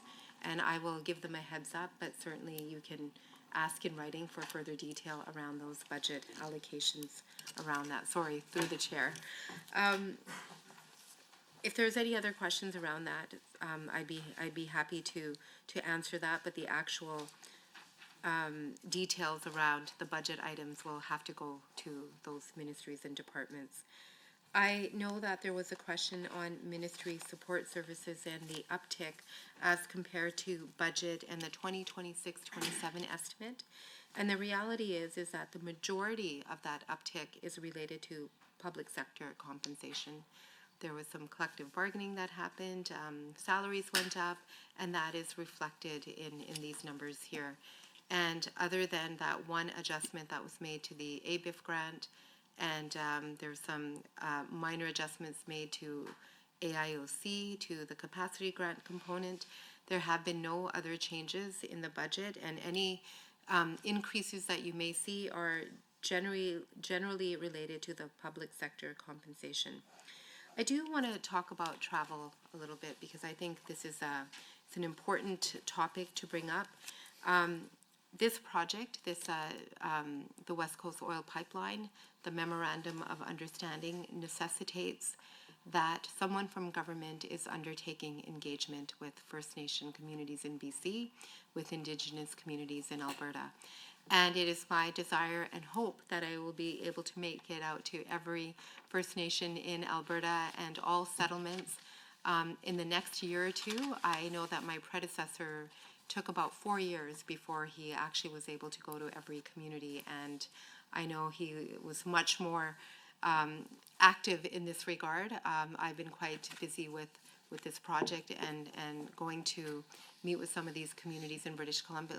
But nonetheless, it doesn't mean that I haven't engaged. I've visited many communities around the Slave Lake area. I was at Capuano First Nation not too long ago, had an excellent meeting. We talked extensively about economic development and other projects. I was at the Kikino, Métis settlements last summer, celebrating at their rodeo, and again, really taking that time to understand their social and economic and health-related priorities.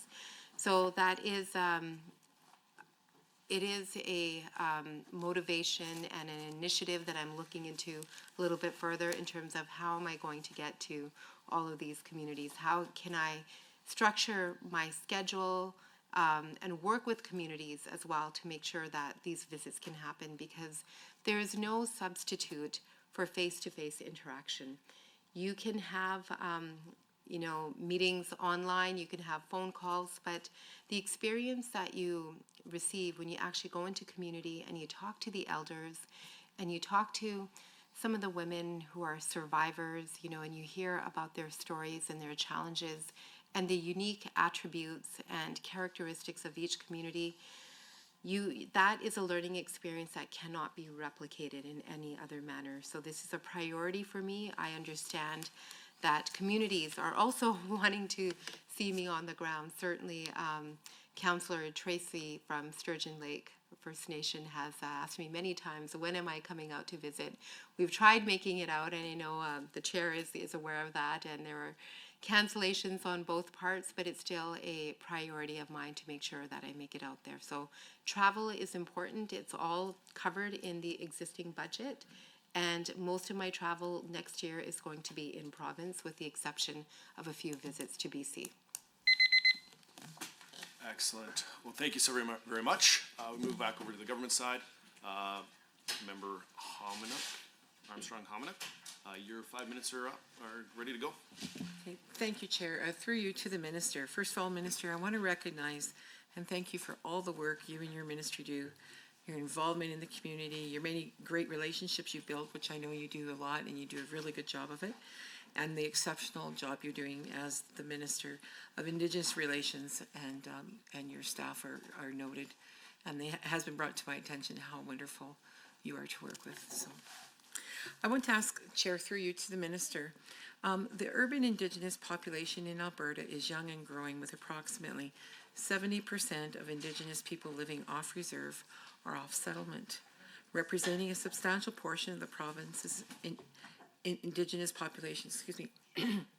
As noted on page 94 of the 2026 to 29 business plan, under initiatives supporting key objectives, the ministry provides support to the Alberta Native Friendship Centres Association. This partnership enables the organization to deliver culturally safe and community-driven programs and services.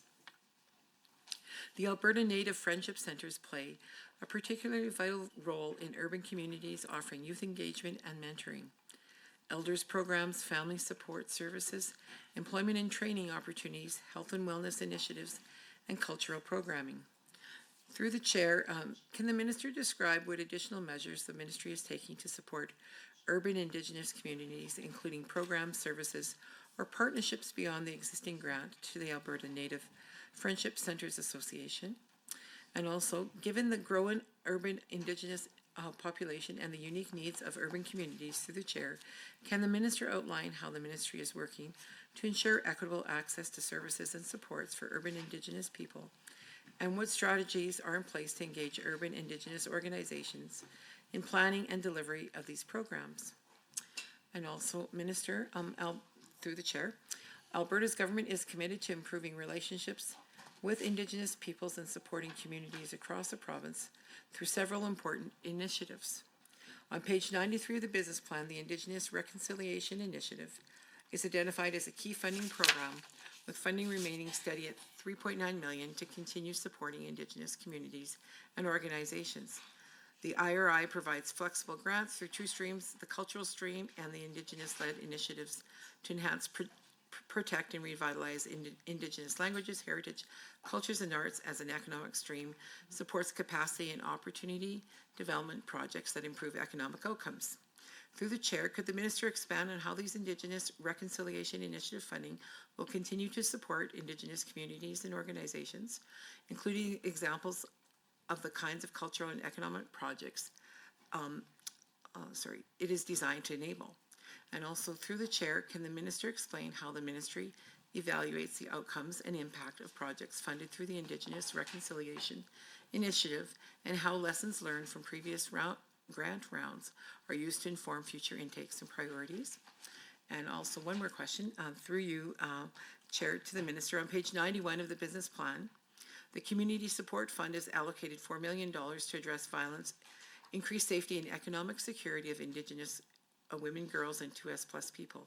The Community Support Fund provides grants for community-led projects focused on reducing gender-based violence, enhancing safety and well-being, and strengthening supports for Indigenous individuals and families, with an emphasis on culturally grounded, trauma-informed approaches.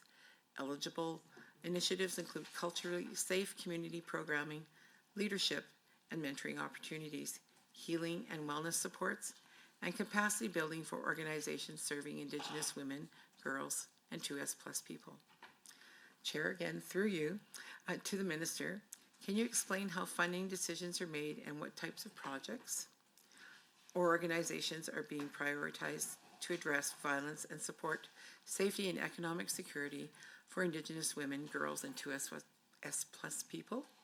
And also, can the minister describe how the ministry determines if a funded project is successful, including what performance indicators or outcome measures are used to assess impacts on community safety, economic security, and overall well-being for the individuals and communities served? And thank you again, Minister, for all the hard work you do. It is noted. And I'm done with my time. Excellent. Thank you very much, member. Minister, you have 5 minutes. Thank you, Mr. Chair, and through you to MLA Hominick. Thank you very much for your questions and for your feedback. I really do appreciate it. Your questions are excellent, and I know the first question was around how the ministry and department is supporting urban Indigenous communities. And, you know, there are many ways that we are doing that. We know that urban Indigenous communities are very diverse. They're growing and they're deeply connected to culture, and our government recognizes the importance of these communities in strengthening Indigenous well-being and also advancing reconciliation. Urban Indigenous organizations are eligible for funding through many of our grant programs, and I think it's really important to talk about some of these funding allocations that have been made, because Albertans who may be watching these estimates right now wouldn't know about some of the investments that are made and the important work that these organizations are doing to support Indigenous urban communities. So let me give you one example. Bent Arrow received $290,000 to help provide community support for incarcerated Indigenous men who age out of the youth system and are being released. Many years ago, well, it feels like many years ago, it was in 2019 when I was the Minister for Community and Social Services. This was an organization that I dealt with extensively, and I know that they do incredible work. The Institute for the Advancement of Aboriginal Women received a total of $1.13 million to support 3 separate projects. Each are designed to help Indigenous women in the areas of trades, transportation, job search, and career counseling. And again, although I haven't had the opportunity to go to their offices, I've been keeping a close eye on their work and on the metrics, and they are an outstanding organization. And the Urban Society for Aboriginal Youth received $110,000 to help urban Indigenous youth explore technology through a cultural and creative lens. Again, very important investments to make sure that we are supporting people where they're at, particularly when it comes to the youth. It's very important for the government of Alberta to ensure that we are providing supports to vulnerable people whenever possible. Other examples from our ministry include funding from the Indigenous Women's Initiative branch, such as the Aboriginal Friendship Centre of Calgary, which received funding for its Urban Indigenous Community Mobilization Guide to train community members in the use of the Aputa Resource Guide and other tools to increase awareness, support community mobilization, and assist Indigenous women, girls, and 2S+ people fleeing violence. And there's more examples that I could give. I do want to say that I was at the Aboriginal Friendship Centre of Calgary not too long ago, and I had the opportunity to speak with the elders and to really look at their housing program. And it was really very apparent that these kinds of organizations are really supporting urban Indigenous communities, particularly when it comes to housing. I have to give them a shout out for their work in ensuring that vulnerable people have a place to call home during very, very difficult times. I know MLA Armstrong Hominick also asked about how the government is committed to improving relationships with Indigenous peoples and supporting communities across the province. Well, there are more than several initiatives, and we're obviously very committed to ensuring meaningful reconciliation with Indigenous peoples and communities and organizations through programs like the Indigenous Reconciliation Initiative. This program supports the enhancement of cultural initiatives and Indigenous-led economic development. And again, I can provide many examples of how two streams within this particular program have supported Indigenous communities across the province. In 2025-26, we supported 56 projects, including 36 cultural stream grants and 20 economic stream grants. And two examples, I'll give you two. $100,000 through the cultural stream to the Urban Society for Aboriginal youth, and I had mentioned this in my opening comments, to assist with Echoes of the Past, a virtual reality journey through Treaty 7 history. And I'd also mentioned this, $100,000 through the economic stream to the Kikino Métis settlement to develop a business plan and concept designs for a future convenience store and gas bar. So again, incredible opportunities for economic development. We do evaluate the outcomes and impact of projects funded through the IRI by reviewing the performance metrics for each stream of the initiative. For the economic stream grants, outcomes are measured. Excellent. Thank you very much, Minister. Member, excellent. Somebody else. Member, go ahead. Thank You have you. 5 minutes. Thank you, Mr. Chair. Minister, I want to begin with the ministry's framing of economic reconciliation and how that framing appears throughout the strategic plan. Starting on page 11 of the strategic plan, Priority 1, Objective 4, the ministry outlines two aspirational objectives: building oil and gas pipelines through partnerships with First Nations, and second, leading the way through economic reconciliation. However, at the Assembly of First Nations in December, a number of Alberta chiefs called for withdrawal of the Canadian-Alberta pipeline. Given that context, this objective does not appear to reflect mutual reciprocity. So my question is this: how does the ministry reconcile the absence of mutual reciprocity when mutual respect is supposed to be the core pillar of reconciliation? As written, it appears less like partnership and more like economic reconciliation defined by the government. Staying with the strategic plan on page 12, Priority 1, Objective 5, the ministry commits to engaging partners, including Indigenous communities, on species at risk management. Ironically, there are no dedicated funds for the Caribou Management MOU signed with the Sinuichi-Winawak Nation in February. The former minister indicated he wanted to wait for a work plan to commit funding to this project. On page 93 of the business plan, the ministry highlights the Ermineskin water type. The water tie-in project, noting that the key objective is supporting interministerial and external partners throughout the process. As construction progresses, I want to ask several questions. What is the minister's assessment of the progress target so far? Is the relationship with project partners currently in a good place? And in what ways have partners met or exceeded expectations when it comes to reconciliation-based support? And finally, is this project still on schedule for completion of 2027-2028? Would just like some clarification on training that was mentioned earlier. how much is coming to cover the fees of the training from federal transfers. Also broadband was mentioned, and I'm curious as to why broadband hasn't been made a priority for all First Nations and Indigenous communities. I want to turn to the ministry's commitments around health and safety outcomes to community well-being, primary health care, the Indigenous Primary Care Innovation Fund, and the bilateral Indigenous Patient Navigator Grant Fund have both been very important to improving how First Nations, Métis, and Inuit people move through the healthcare system. On page 18 of the strategic plan, priority 2, objective 1, the minister notes a 6.1 million allocation to primary health care initiatives. So I have 2 questions based on this. First, how does the 6.1 million allocation break down between the Indigenous Primary Care Innovation Fund and the bilateral Indigenous Patient Navigator Grant Fund? Second, what steps is the ministry taking to ensure long-term funding stability for those programs? I want to move to the recovery communities. On page 19 of the strategic plan, priority 2, objective 2, the ministry identifies 52.8 million in operational funding for 5 recovery community facilities currently being operationalized in Treaty 6 and Treaty 7. How will that $52.8 million allocation be distributed per center? How is Indigenous relations supporting nations to ensure those operational dollars can be spent before the end of 26-27 fiscal year? Does the ministry have updated information on the capacity of these centers, giving the funding commitment?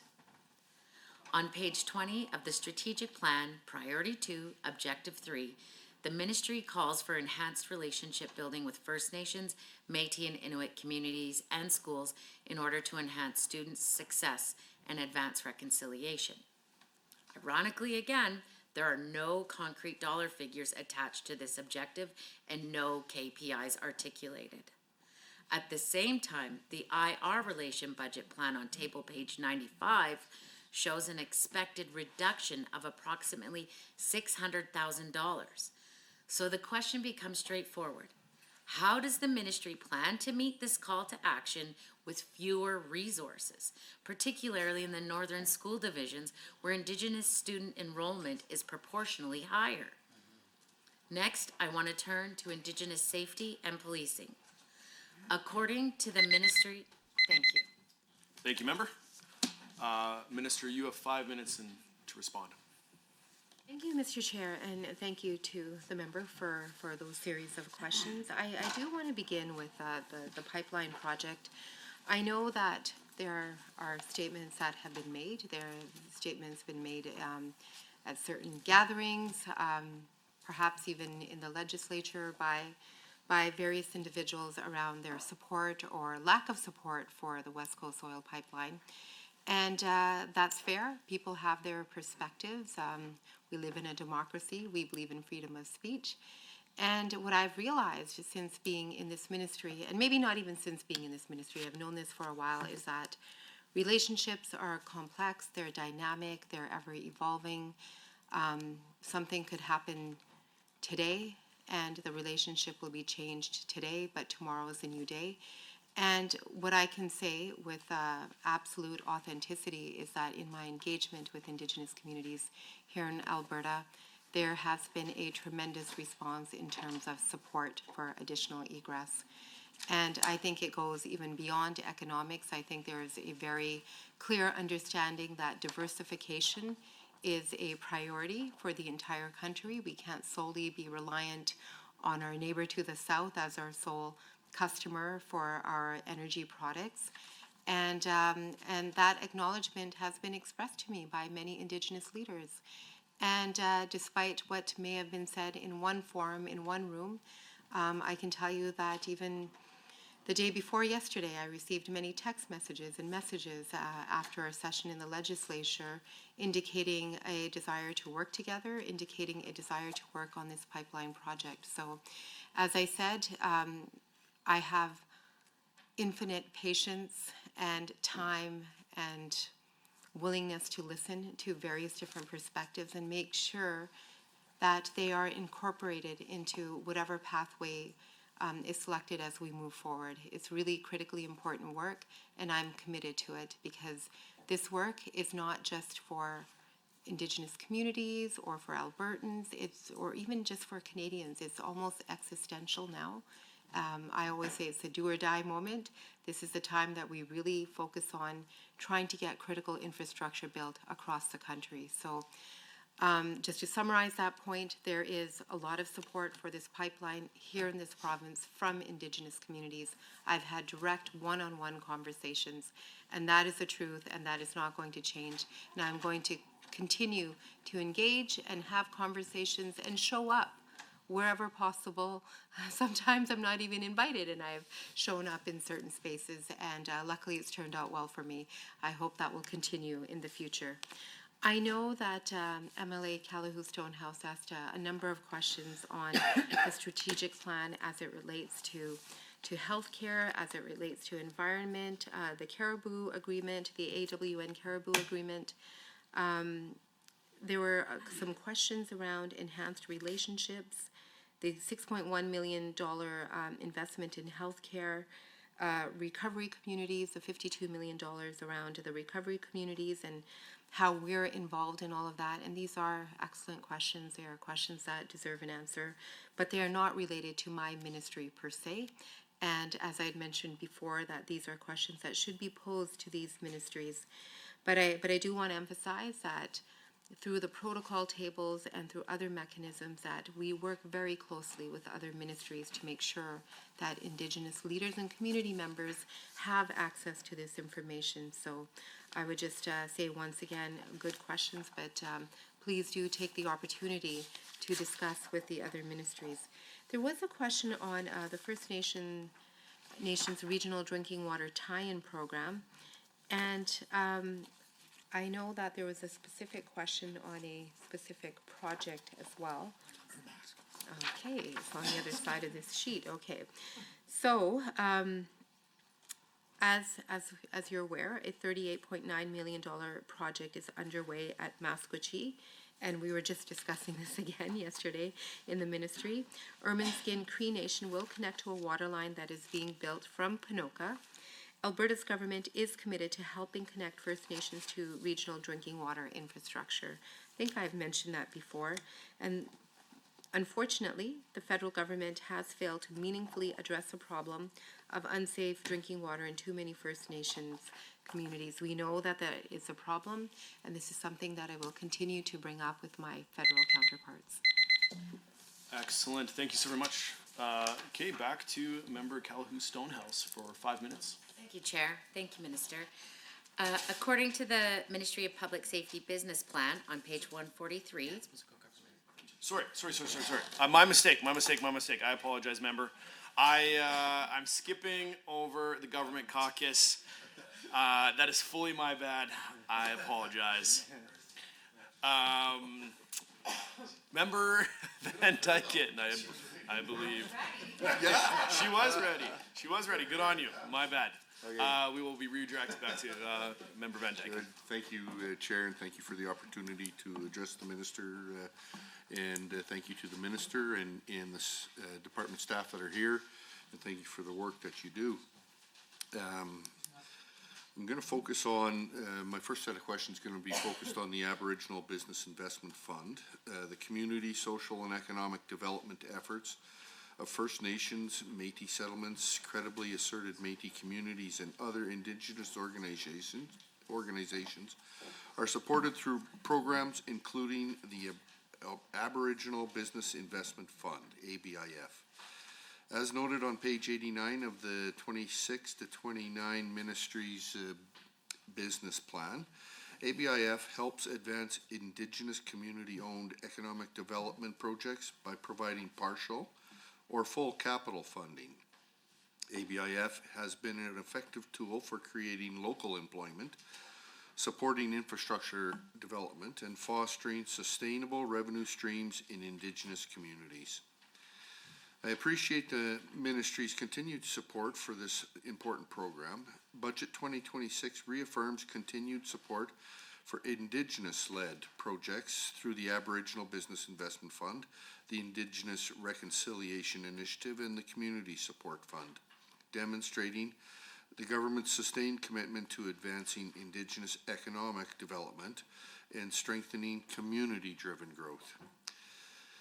For my first question, Chair, to the Minister, given the important role the Aboriginal Business Investment Fund plays in supporting economic development in Indigenous communities, and the funding noted in Budget 2026, can the Minister explain what measures or strategies the Ministry is putting in place to ensure that year-to-year funding adjustments do not significantly impact Indigenous communities' ability to access capital and pursue community-identified economic priorities?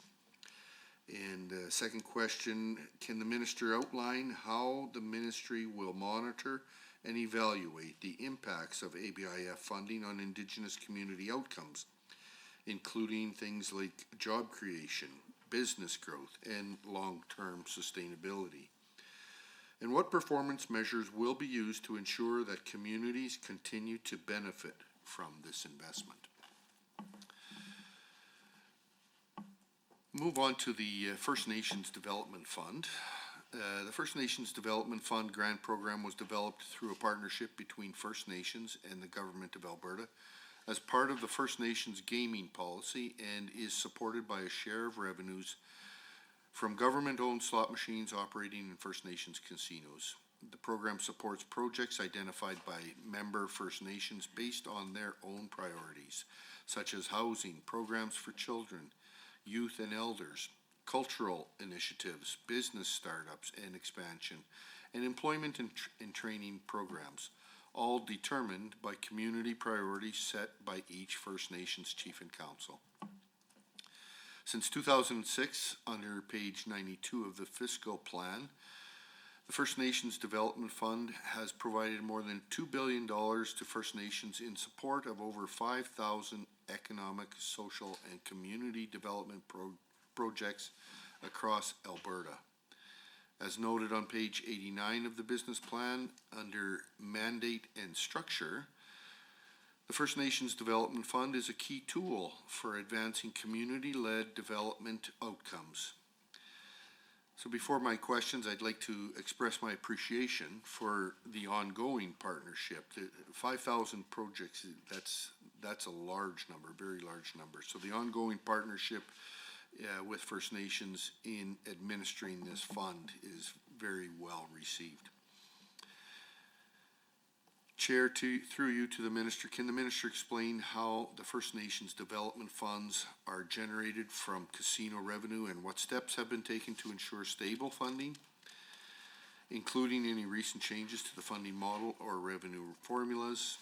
And also, knowing that all eligible First Nations participate in the First Nations Development Fund program, can the Minister describe how this funding supports community-identified priorities and what mechanisms are in place to assess and report on the program's impacts on economic, social, and cultural outcomes?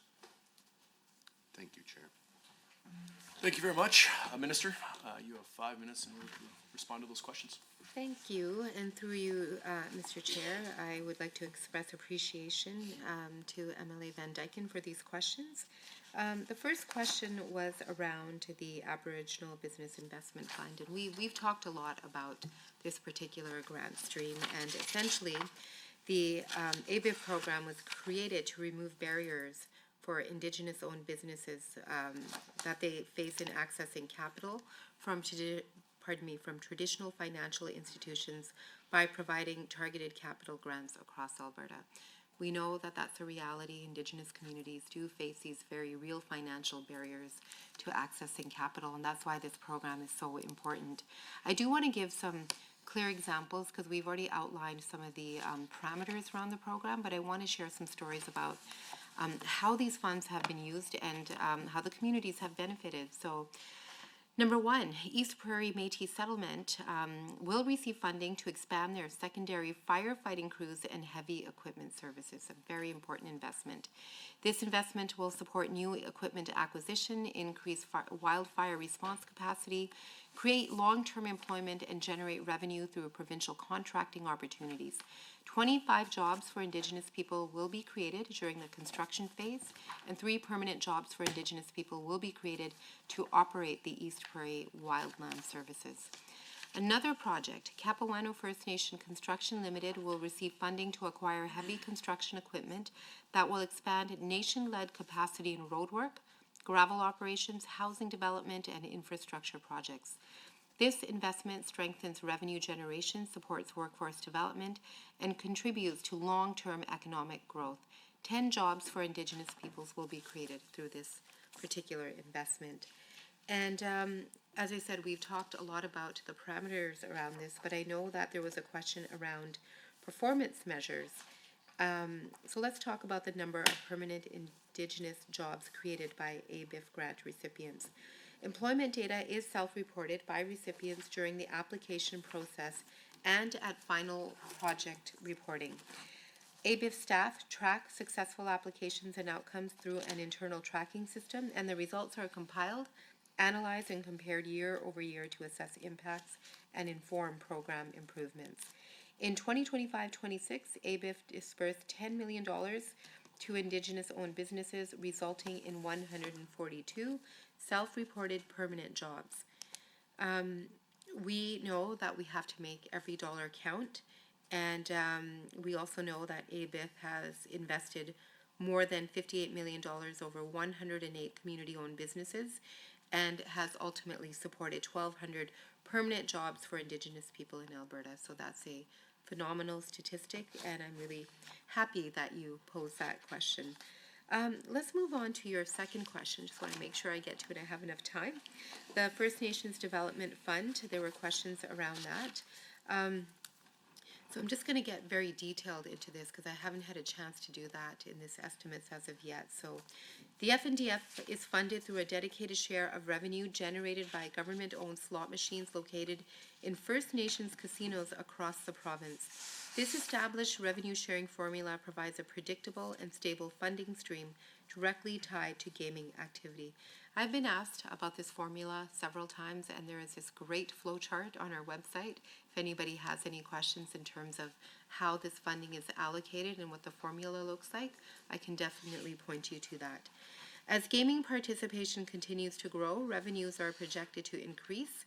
In 26-27, the FNDF is projected to provide $178 million in grant funding to First Nations across Alberta. And again, that's a forecast.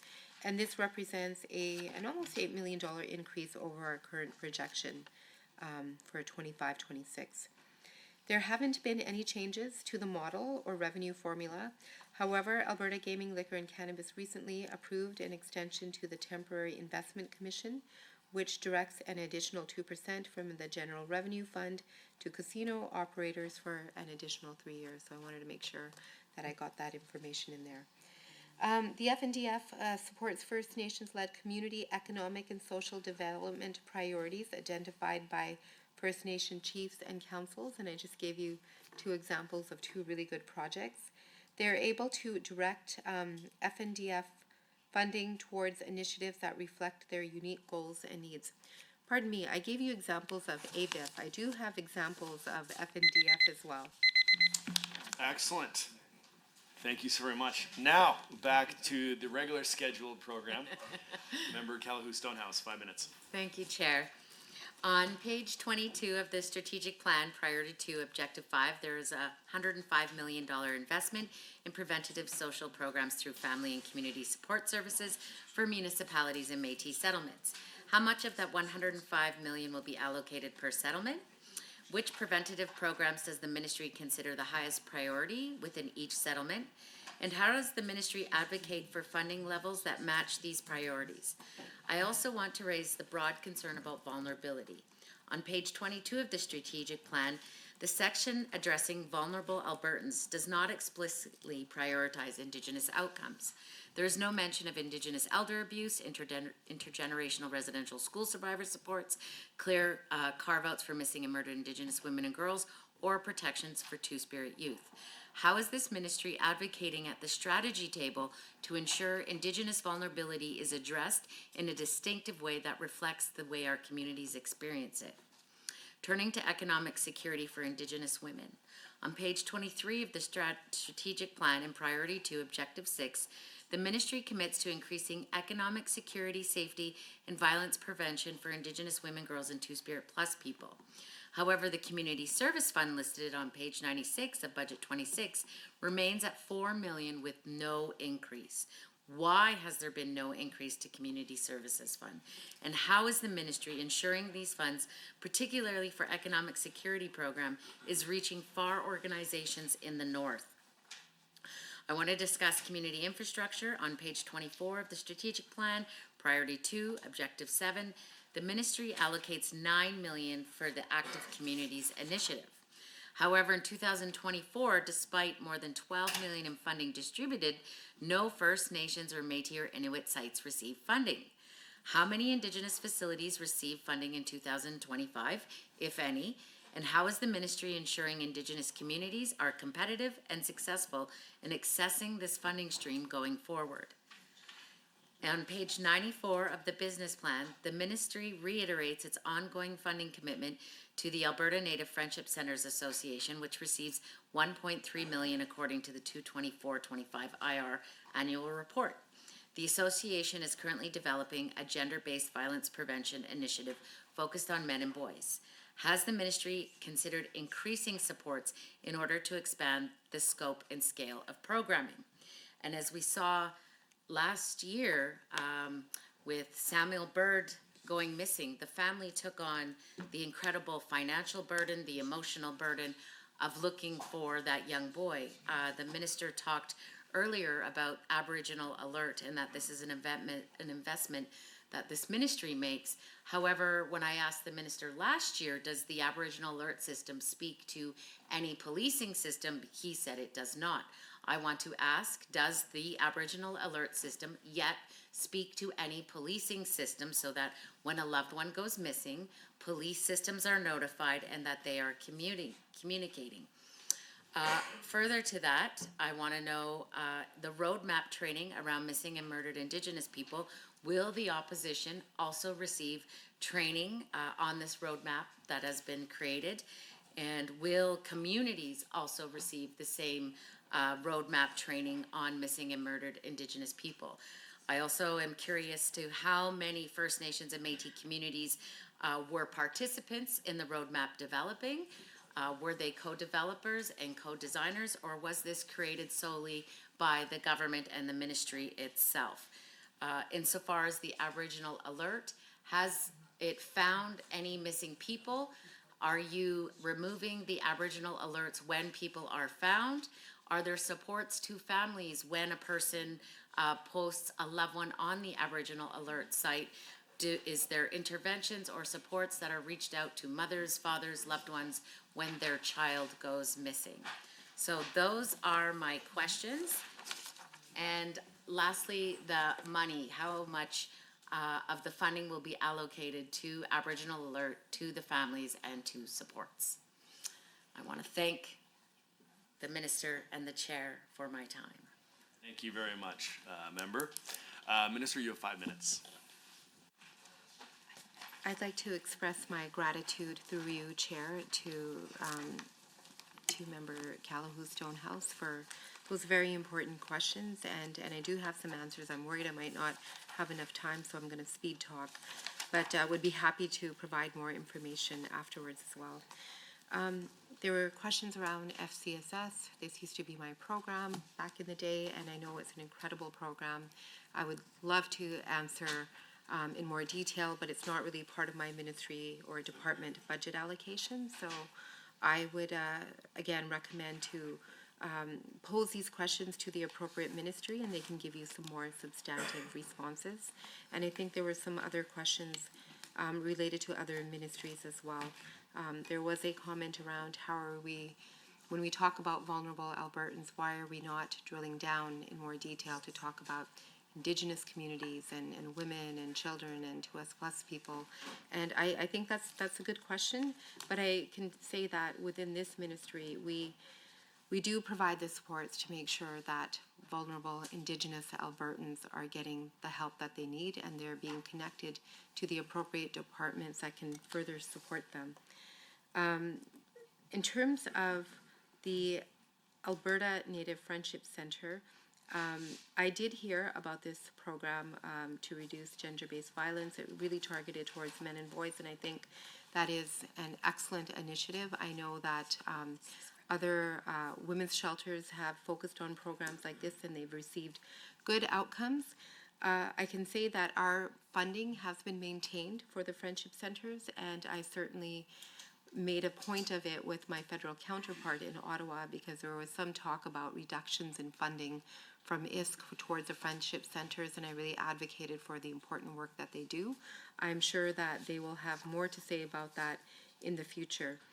In regards to the Aboriginal alert system, I think those are really good questions as to whether they're connected with the police system, and I will have to dig into that a little bit more because I don't know all the details, but I did talk about the Aboriginal alert system earlier today, and I'm proud to say that we have funded this program since 2023, and there is going to be more funding as we move forward because there have been measurable impacts that have come out of this initiative. I was on their website last night, and I know one of the questions posed was what are some of the outcomes, and under one of the tabs, there was a tab with photos and profiles of those who have been recently found or recently located. I think when you're talking about these horrific tragedies that are experienced by many families across the country, to have a space where you can see that people have been reunited with their families or that they have been found, it provides hope. It provides an avenue to start thinking about how these kinds of supports are really important. Of course, there is another tab that shows those that are still missing and have not been connected back with their families or loved ones. So it's an important resource. I do want to definitely advocate for the Aboriginal alert. I know that the Premier's Council provided a letter of support. As I mentioned, we're happy to keep the support intact. And I do want to share the website address for Aboriginal Alert because I think it's important for anybody who might be listening to actually have an opportunity to look at their website. So it is www.aboriginalalert.ca. There's lots of information there. If you are in the untenable situation of searching for a loved one, there is a way that you can fill out a form on this website to seek additional assistance. And I know there was a question posed about any periphery support services that could be provided, and we will look into that and provide some more information on that. I think I have answered most of the questions that have been posed. Actually, I haven't. The Community Support Fund. Let me give you two very quick examples of how we have supported communities in the North. So number one, Paddle Prairie Métis Settlement. They received 3-year funding total of $600,000 to assist with Unity Uprise to support Indigenous women and girls.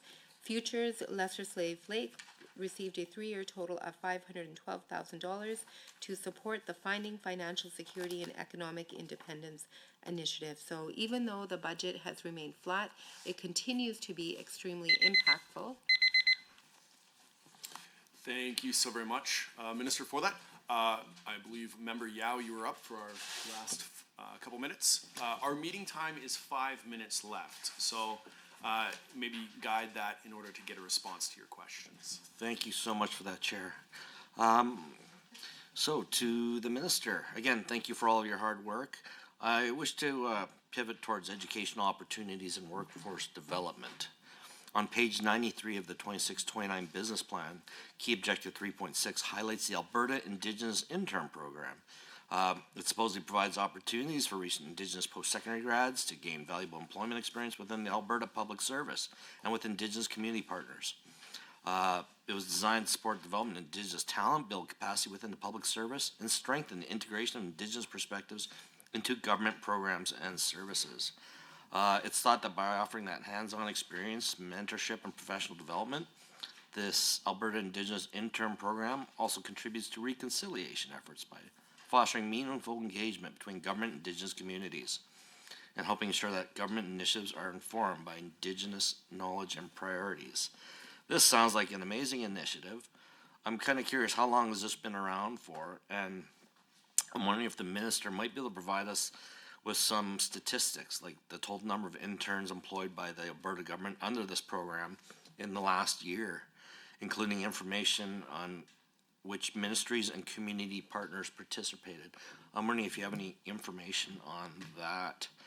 And also, I'm wondering if you can also explain how this Alberta Indigenous Intern Program supports the ministry's broader goals of advancing programs and initiatives that reflect the perspectives of our Indigenous people, and how it contributes to the government's ongoing reconciliation work. This sounds like an amazing program. It really looks like it's really just trying to give some people a really good opportunity to get some really great internships. And I'm wondering how this program is doing. Again, a little bit of a history on it. I'm just wondering what you can share with us.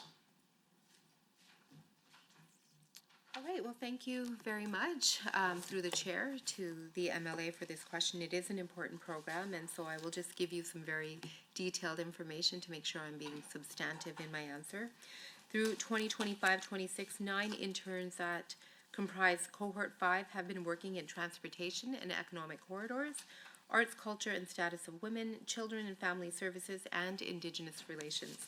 Some have begun their community placements with organizations such as Aboriginal Alert, which we were just talking about, and Confederacy of Treaty 6. In August of 2025, 7 interns were hired by 4 ministries: Primary and Preventative Health Services, Municipal Affairs, Tech and Innovation, and Advanced Education. This group is Cohort 6. They are about halfway through their first year of their 2-year internship.